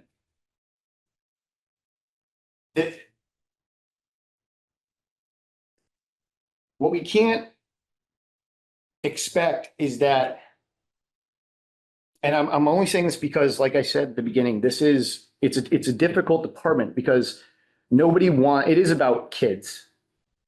And no one's looking for them to suffer or not get their education. And times have changed and things have changed. But so the needs have changed. And with that, I just think needs to be a constant concern about how to adapt for those things. Like we all know, it's a little uncertain right now what's happening federally and where those fundings are going to go. And all this to say, while we need to be skeptical of what's going to come in the future years, we can only take care of what we can take care of right now, and not be living essentially in like a state of fear and the fear mongering that can come out of situations like this. Like I said, same thing with like the you know, not having response times from the cops or the fire department, or, you know, I haven't heard this from DPW, thank you. That, you know, oh, if you don't fund us, you know, now there's gonna be even more potholes or like whatever, like, you know, I think we all recognize that anything that gets cut is going to have an impact. But what's important to know is that the school department, like any other department, sorry, I'm going to task you guys with this. Ultimately, the money that's given, you guys have to decide what to do with. And I think that's important for the community to know that I say this every year at budget time. Every year, I've said this. We can put salaries line and expenses line for every other department. We put one bottom line for you guys. But every department, regardless of that, once you get that number, you got to figure it out. And so what I don't want to have is any more, I don't know if you want to call it animosity. I don't want it, like I said, pitting department versus department. I don't want the community thinking that it's a department versus department kind of thing and getting pissed off at one group versus another because one's being cut and one's being, you know, there's a lot more that goes into that than what ends up coming out in the headlines or what comes out on the surface. And I hate the fact that the mayor has to do this. I really respect the fact that you have to do it. I don't want that position. But I just want that, I just wanted to state something about that for kind of the tone for the rest of this budget season, because I know it's not going to be easy. It's not going to be great. I'm hoping that, you know, I'm hoping that people can think about something like that when they are coming to public comment, and it's, the emails that have come out in the last couple of days pushing, you know, like I said, pitting one department against another. And, you know, if you're an ACAB person, don't even talk to me about it, because you don't get a seat at my table. When it comes to that, like, grow up, because we do need police, and it may not be in the way that you think so, but that's not going to solve the problem for every other department in the city, and it would create chaos if we didn't have them.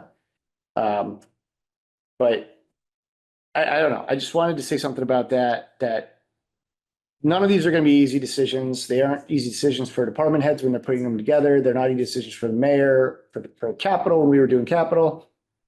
And they're not going to be when we're reviewing this as well, putting forth the future budget. So I just wanted to, hopefully,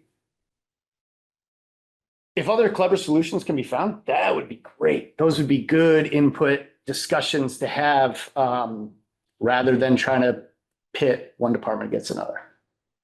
Because we all, as Wid said, we all need everything working together for the city itself to work. But I don't know. Anybody else? All right. Well, we appreciate your time. Good luck in the next. Good luck. As a school committee. Thank you. Good luck and Godspeed.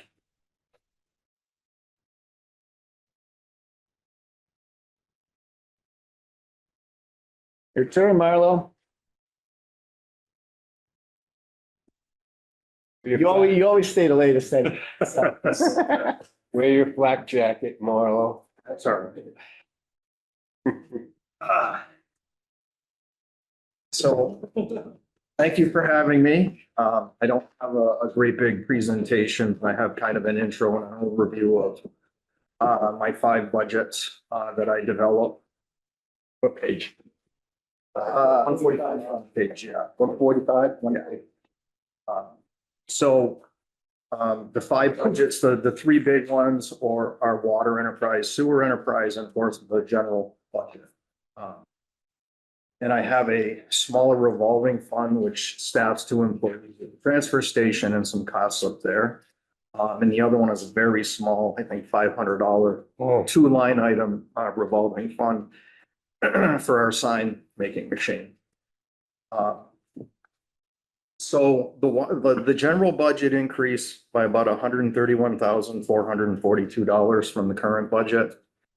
Water budget increased about $301,631. Sewer budget increased about $308,942. And as we go through this budget, I'll explain why a lot of those increases happen, especially in water and sewer. So I did put forth a level service budget in all three of the major budgets, all the budgets. So what I did do is I restored, the Councilor Toronzo's point earlier, I think I've been cut every year since 2020, 2019. Well, by the way, with the exception of the current budget, so I apologize for that. So I did restore 4 new, what we call summer help part-time positions that was cut in the FY20 budget in the spring of 2019. 2 in the Parks Department, much needed. We already have 2 there.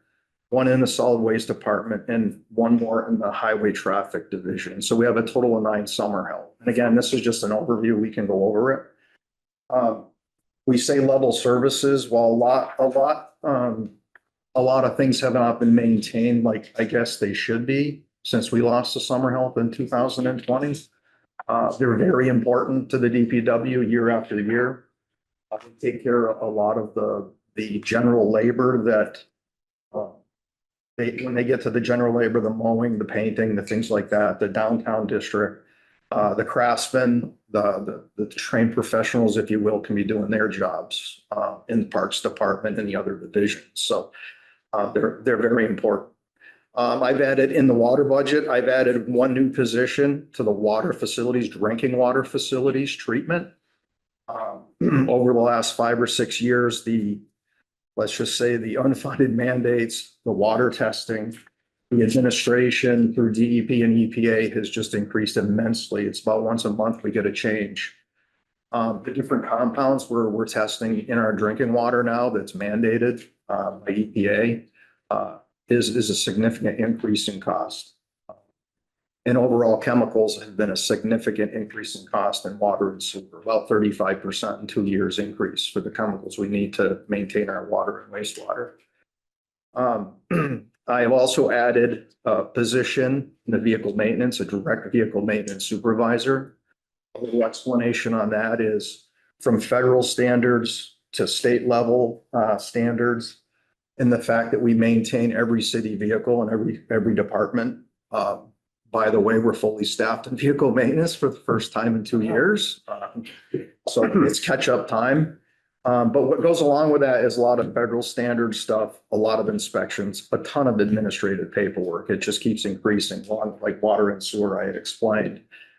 So it's time that we designate a position in that shop to maintain all our records, so on and so forth, like they should be maintained. And those new positions you're talking about are already reflected. They're in that budget, right? Okay. Yes, yeah. And then the only other position that was added that's been much needed for years is it's not really a position, it's an appointed position by the mayor, is an assistant tree warden. It's been much needed. Paul Miller, our deputy director, has been the tree warden. He was the first tree warden in Greenfield, I believe. He just can't get out when you have 60, 70, 80, 90 trees to evaluate. And there's quite a process to evaluate them trees. It's quite a few forms, so on and so forth. So this position, probably it's a stipend, will be in-house to be helpful on rainy days and whatnot. So, and that's a $1,500 stipend for that. So that's the only thing, those are the only positions that have been added. So for the most part, for my budgets, with the exception of the sign budget revolving, I've met all the commitments to 2 collective bargaining groups that perform under the DPW, the SSEA and the DPW union. So I had to account for the union contracts and everything that goes along with that. So predominantly that is a good portion of the increase in all these budgets, just so that we know up front. If you look at the salaries as opposed to last year. And the different things that we provide, safety gear and so on and so forth. So that's kind of my intro. If there's any questions on that, and then where would you like to start?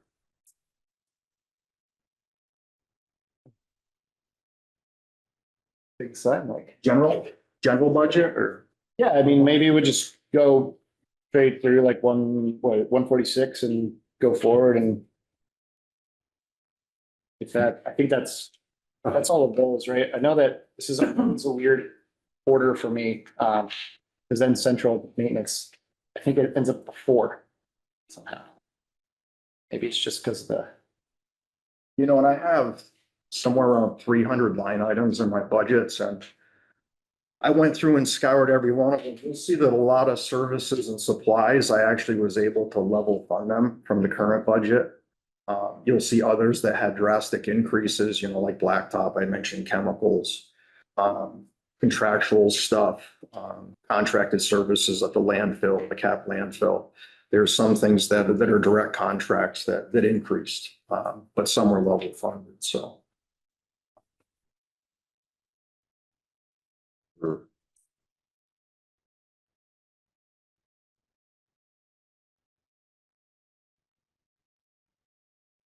you're still doing central maintenance budget, correct? No, You're not? No. Yeah. no. All right. Bugs is his own department head now. Come on, all right, good. I know that he is in that way, but I was like, I didn't know.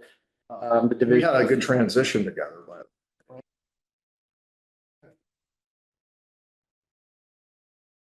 I think for people listening in, when you first started talking, you mentioned a lot of stuff that you added to the budget. Where was any saving besides what you just mentioned about supplies and stuff? But where did you save to pretty much keep the budget the same as it was last year, even with the other positions? I think mostly the services and supplies, if you look at that, you'll see a lot of them are repetitive from last year. I see, Set costs. materials and, Yeah, in each division. Yeah. You know. So I go through all the services and supplies and what I call our 8 construction companies in the DPW, the 8 different divisions. And there's a lot of price checking. We reach out to the school. Sometimes we don't get costs until after the budget's voted, and it's like throwing a dart at a dartboard with a blindfold on sometimes. personnel licenses, What budget for? engineering, admin and engineering. What are those licenses? I mean, it could be anything. Well, it can be anything from CDL renewal, hoisting renewal, water license renewal. Some of that's mine. I have a distribution 3 water license that gets renewed. So for the most part, that's what the personnel licenses are in the engineering department. And admin. $700. That's crazy. Yeah, because we don't have a lot of, you know, the engineering superintendent has a CDL and a hoisting, which isn't required, but we always carry the licenses as they promote, because example was my license were used this winter, so I do carry them. It's easy. I'm just surprised it's not more. Could you talk about, I see there's general fund operating for DPW transfer station is down 39%. The 4 Oh, we were gonna go run it. Oh, sorry. Hi. I'm jumping ahead. Oh, okay. Wherever you can find it, I guess. Sorry, it was going really slow. We can do that. I don't care. I mean, it's like 10 pages. We can come back and forth. Counts to go. Ask the question wherever the question. 4330 at the top in the green.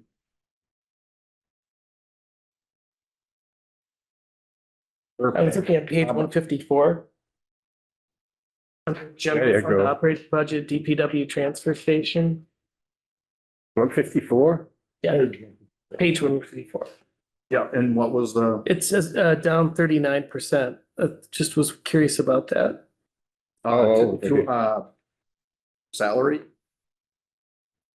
This is on expenses. Just total expenses. Right above the chart. That little, 62,000 to two 40. lines, general fund operating budget. Said 154. Right, Yeah, right above the little graph, the waste first collection. box above the waste collection. Those expenses actually went down because I reviewed everything. And again, I tried to find every penny to offset to be level serviced. Some of those line items were actually cut back a little bit because of the 3-year look back history I did in Munis for what we expended the previous years. Did you say that a little louder? It's got a 3-year look back, is that it? Yeah. Munis basically gives us 3 or 4 years that we can see what the end game was at the end of the budget.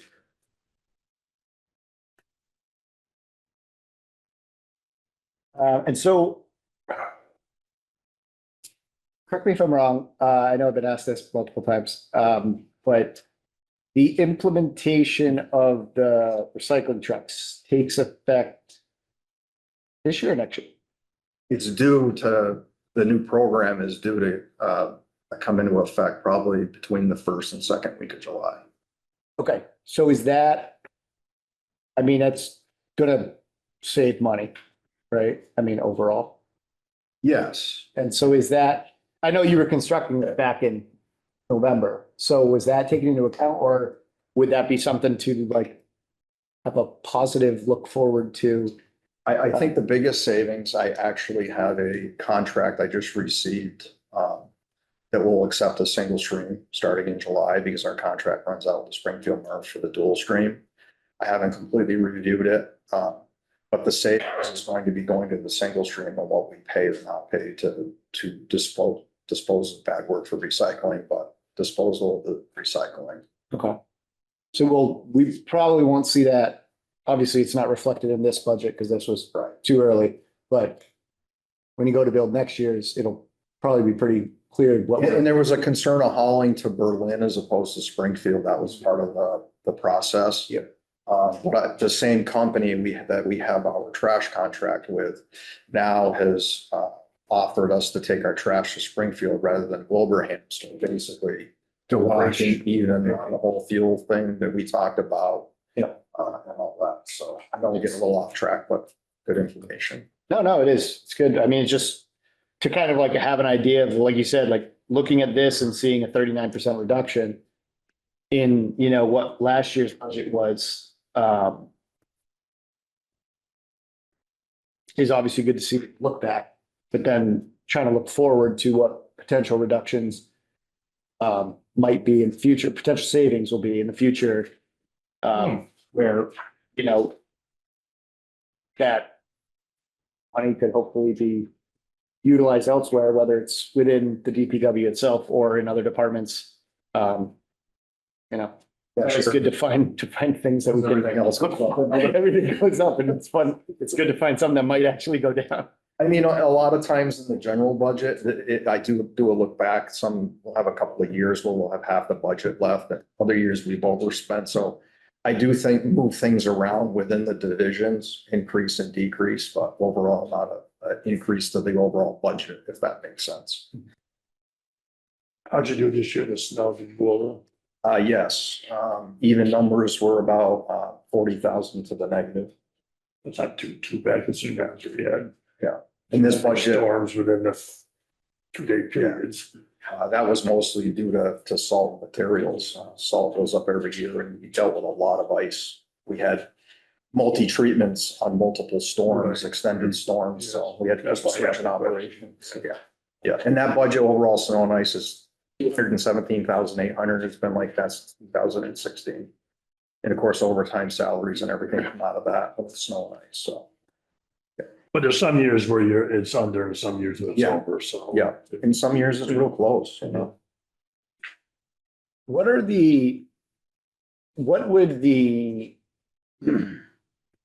cost, if you, I shouldn't hold you to this, but what would the cost implications be for? All right, it's a two-parter, I guess. So we only do street sweeping in certain parts of Greenfield.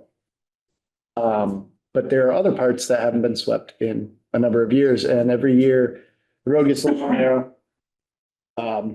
It gets a little bit more slippery.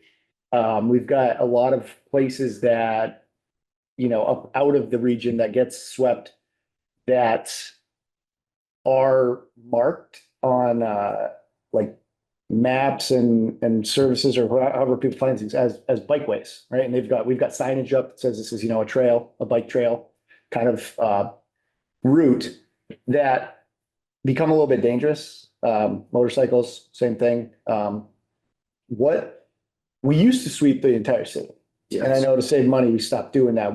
Do you know what that might add as a cost if we were to do it? Because we only street sweep once a year, right? We contract it out once a year. Yes, Just and in then the the downtown district every month or two. They get it every month or two. Yeah. Okay. So if we were to add even just the once a year to the other parts of the city that don't get it, what would that look like? And the second part is, would it be behooving for us to, as a long-term thought, purchase our own and not pay contracted services every year for that? And that way we could maybe do it more frequently. I know some places they do it quite often. I mean, we're not New York, but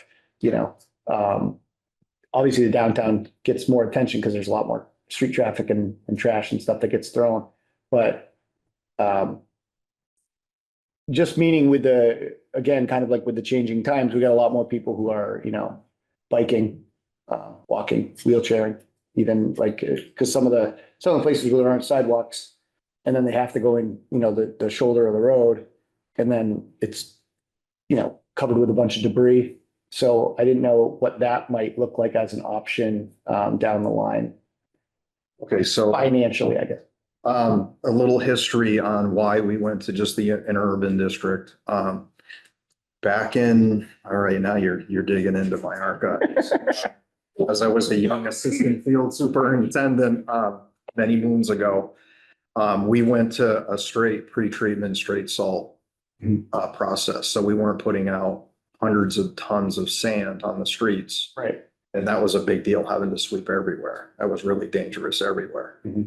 So what came along with that was the interurban district, because it goes along with impurities, they get left behind by vehicles and everything else with the condensed traffic, so on and so forth. So that went away, I'm guessing 2012, 13.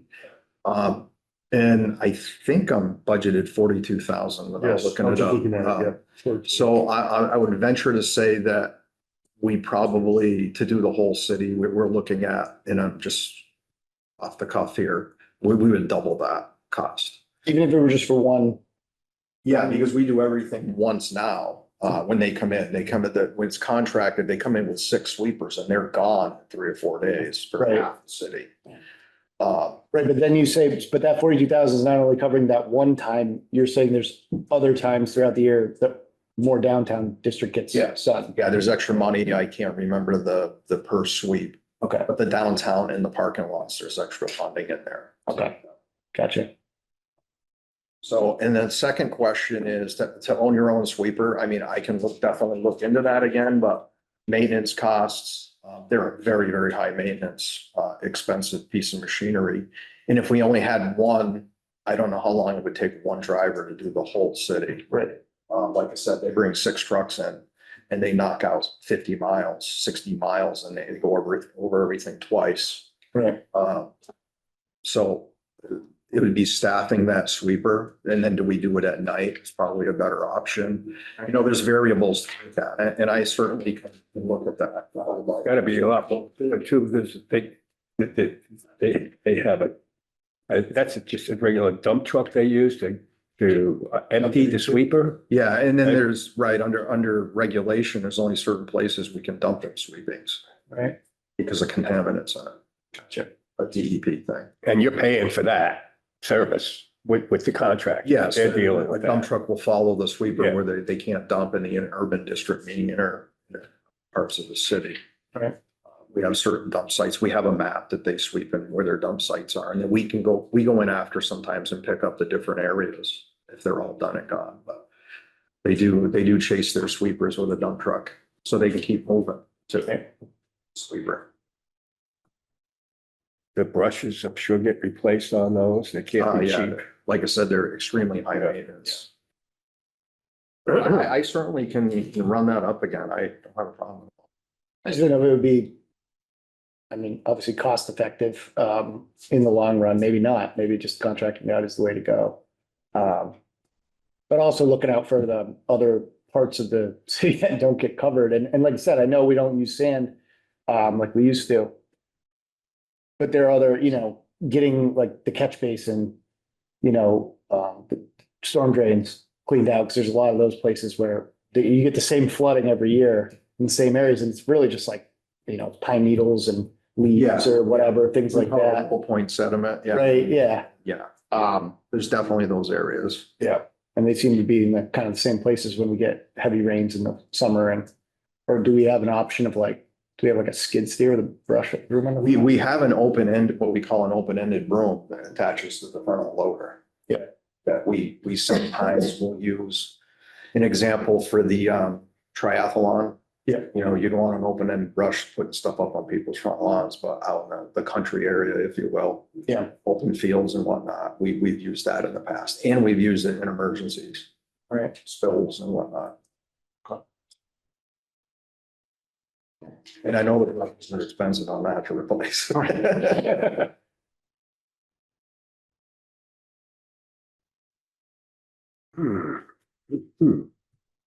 I guess just a general question on staffing, how things are going, how they've gone this year. I know it's tough to find people. Like how many openings, if you know how many openings you have. I believe we're at the number 6 right now. We were at one point kind of coming and going up to 12 positions.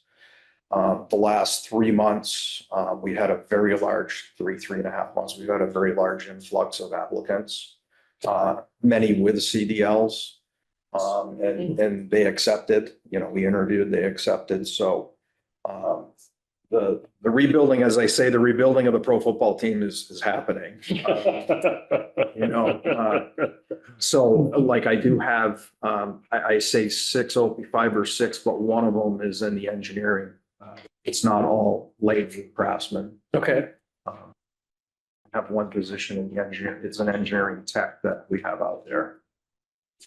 Since Alan Torog retired in December and we promoted with them. So, yeah, actually, I can say that the general budget, vehicle maintenance, solid waste, highway traffic, parks, forestry are all fully staffed right now, probably for the first time since I can remember. There's always an opening somewhere. In solid waste department, and that's huge, fully staffed up there. So, yes, we're coming out of it, I hope. So morale should be improving a little bit. Immensely. It was tough sending 3 or 4 a day up to the transfer station. We were really light staff there, and It's not doing, it's not like, it's not the most favorite place for guys to work. I mean, I know for a while there was a lot of rumors around amongst the troops about people not wanting to work at the transfer station. well, I think it's, I guess it's fair to say in the union environment, they bid down the jobs in the yard, in the water, sewer, or parks. That's what they come to work wanting to do every day, and then they get sent up 3 days a week sometimes, depending on, when you're 10, 11 down, a couple in vacations, the flu bug ran around a couple times this winter, like most departments.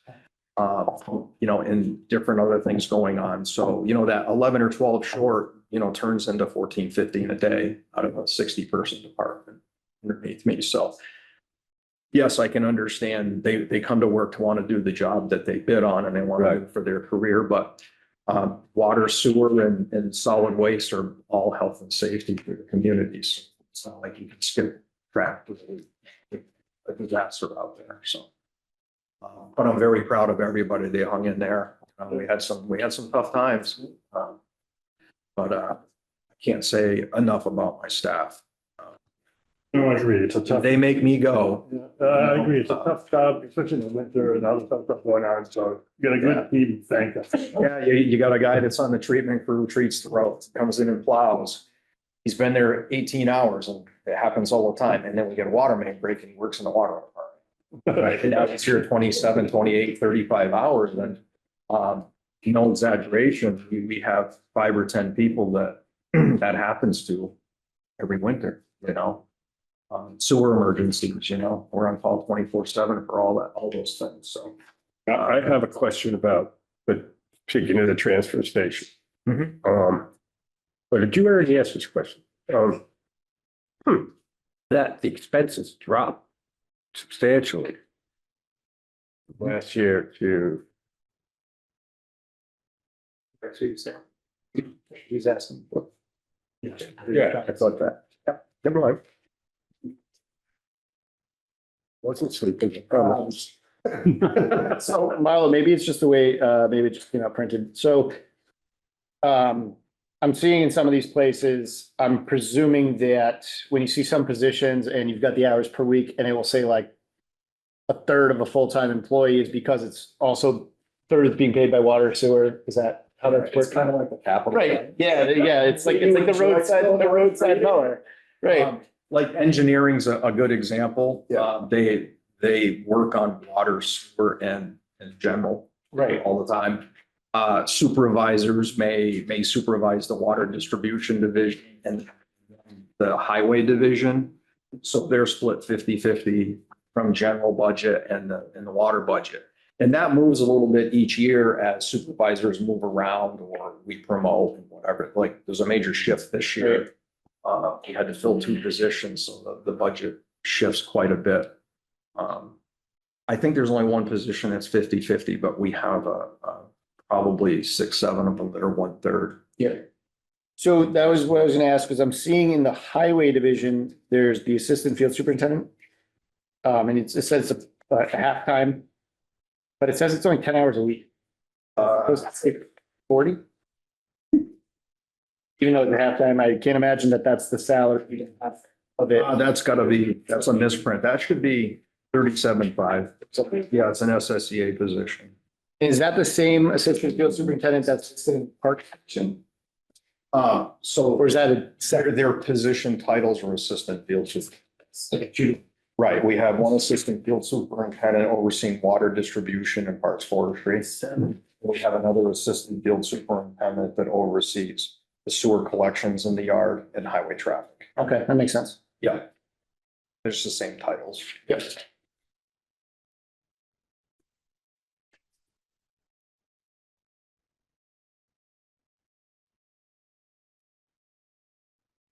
And so this also, just to say, this is, this budget is reflecting what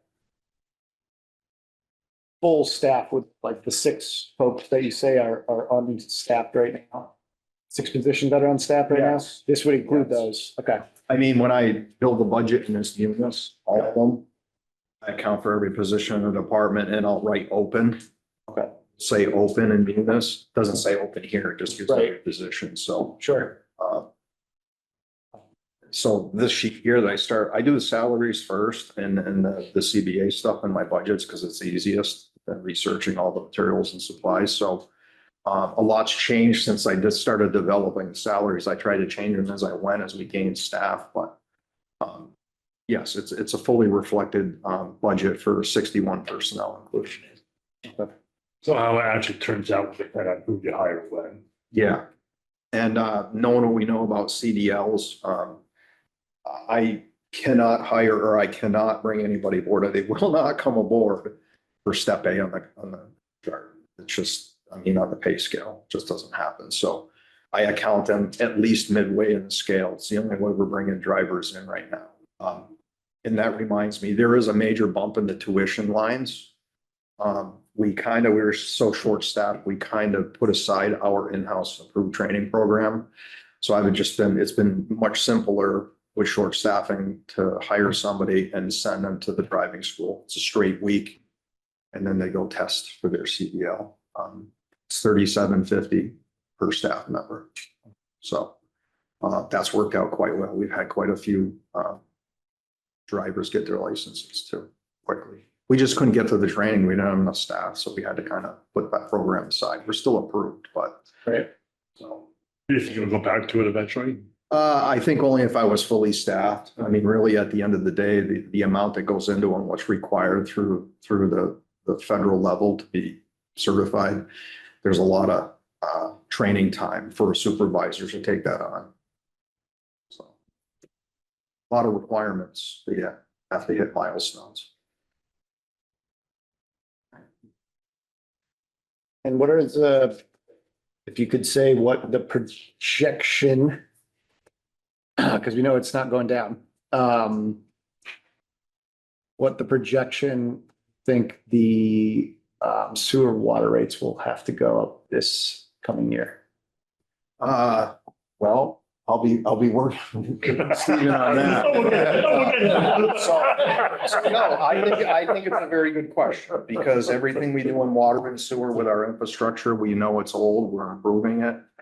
Again, there's collective bargaining agreements. Those licenses are really hard to get. They take up to 5 years to be accepted in the staffing plan through DEP and EPA, water, wastewater. And again, the what I call the unfunded mandates just keep skyrocketing. If you look at the lab testing, the chemicals and the supplies, and you look at the chemicals for drinking water, those are the big ones. I'm hoping we should see some relief in the sewer budget. Sludge is going to be close to 900,000 this year. And I get that number after the budgets are voted. But the dewatering project is in progress and it's due to be completed. It's waiting on electrical parts like everyone else, switchgear. The due date for that project to be completed is in January or February of 26. It's the pancake compressor thing, right? Yeah. It makes the cake. It makes the cake. Not the edible.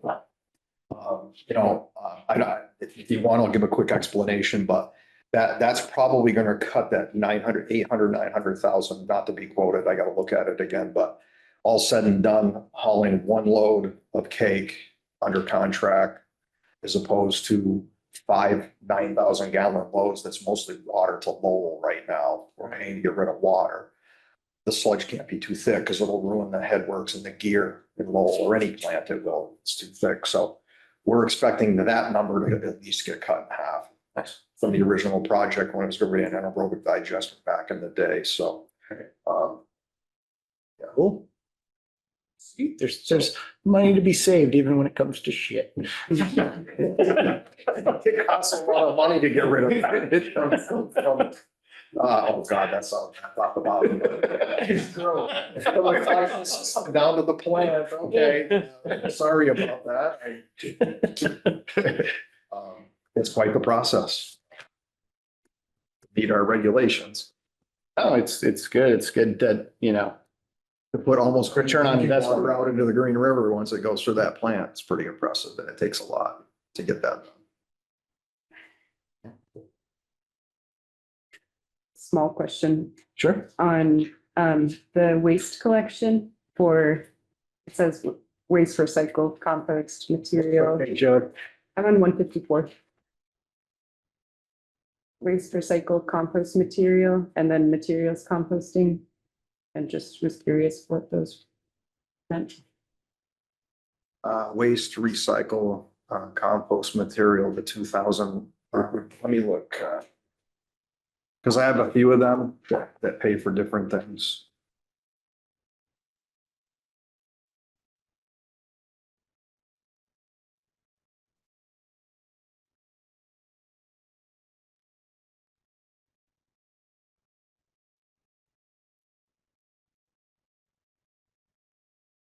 Waste, recycle, compost material, supplies, stretch wrap, for CRT storage, boxes, decals.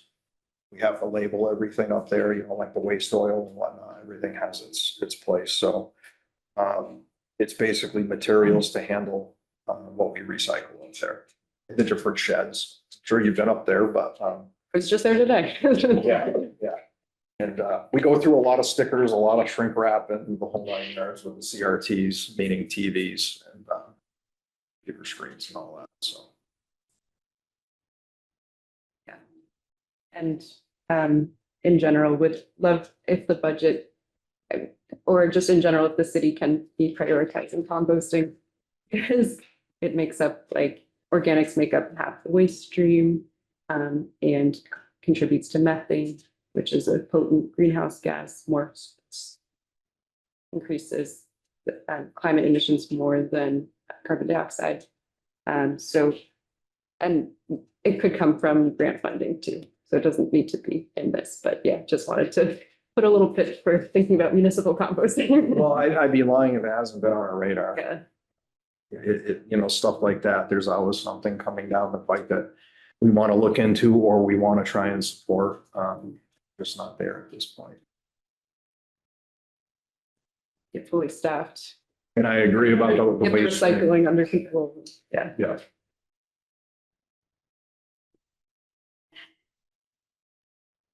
Sorry. Nice up. I won't say what I thought it was, but. I used to hear it, man. I used to hear it last year sometimes when I was here, so. Yeah, let's leave it at that. Is there anything else? I have no questions. I have answers.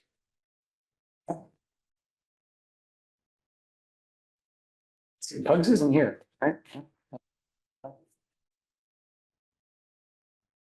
Does anyone have, so center maintenance is on 103. Thank you, Marlo.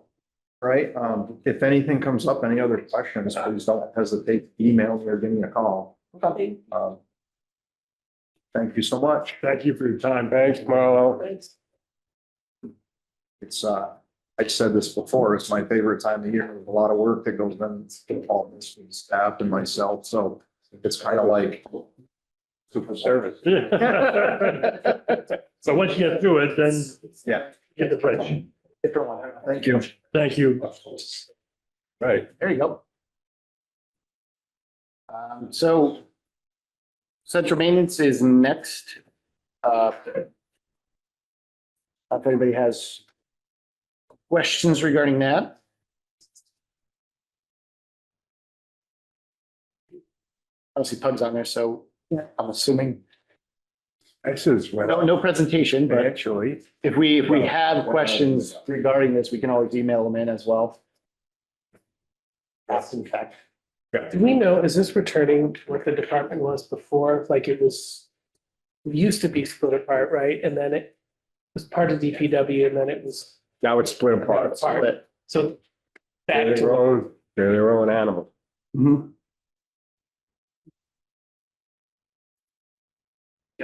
But they've gotten,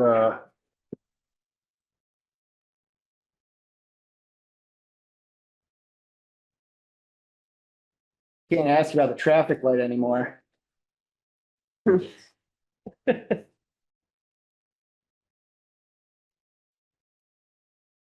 off the hook. they've gotten, their own AC guy, HVAC guy, right? I had on a HVAC guy, which is huge. Yeah. Yeah. I think it's here somewhere. just didn't know if they had hired someone. I don't know that the position's filled. I know it's budgeted, but I don't know if it got filled. Hey, Jenny, do you know? Eric, do you know, did he actually hire an HVAC guy this year? It was not an HVAC. Still an open position. No, I actually, I think we're putting in for the next year, we're looking at a handyman position as opposed to HVAC. We've done so many things. Like looking up at the police station, substation, Right. things here, where if we had somebody with general contractor license, would even be more beneficial. But no, then that money has been used for things like that petition money, things like whatever you call it. That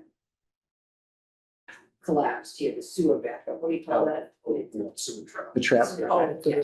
Town hall. Picture what it looks like now, you've been telling me about it, when the stairs like collapse. So there are all of the things that have collapsed here, there, if there's money in central maintenance for those things, because that, position was not filled.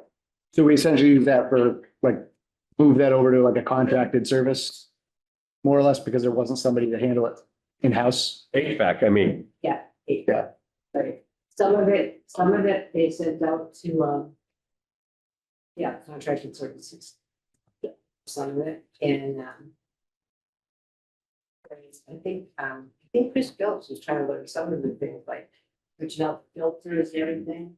yeah, Yeah, some of it you need a license for, though. I mean, some of that yeah, stuff. You start working with Freon and right. So is the plan like essentially that we would, by having somebody with like like a CSL, they'd be able to do some more other tasks, like you were saying, and then, so we would end up we'd obviously continuing to contract out HVAC services and not require them to have Like, an HVAC license. also measures hours. Yeah, right. Okay. But there's just so many things that you need, like engineering. Yeah. We had somebody that would design things, right? Design. design. Yeah, design. It would be nice to get somebody with contractor's license. You mean you have to pull permits? Yes, for it. Yeah. I know you do. Just ask Mr. Snow.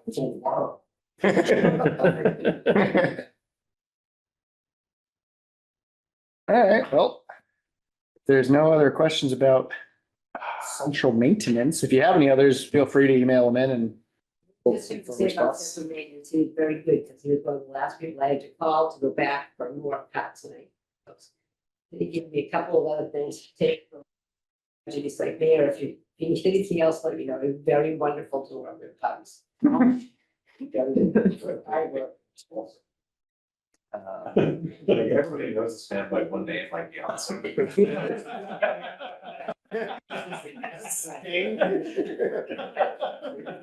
old bugs.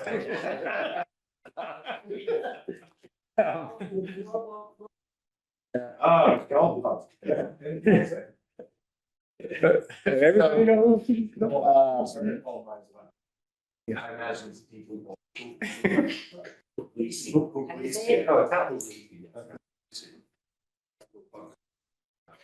Wouldn't know anything about that. No. Just call me bugs. So yes, our next meeting is going to be April 23rd, which is next Wednesday. Here, 6:30. And hybrid unless otherwise posted. And at that point, we will go over the other city departments, including that's treasurer, collector, retirement, why is it recreation parks? It's always parks and rec, come on. Planning, licensing, library, library, IT, human resources, health, energy, council on aging, community and economic development, city clerk, building inspections and assessors. I won't call you small departments, and neither did they this year. GSET and public safety. With that, I would take a motion to adjourn. Geez, that took so long.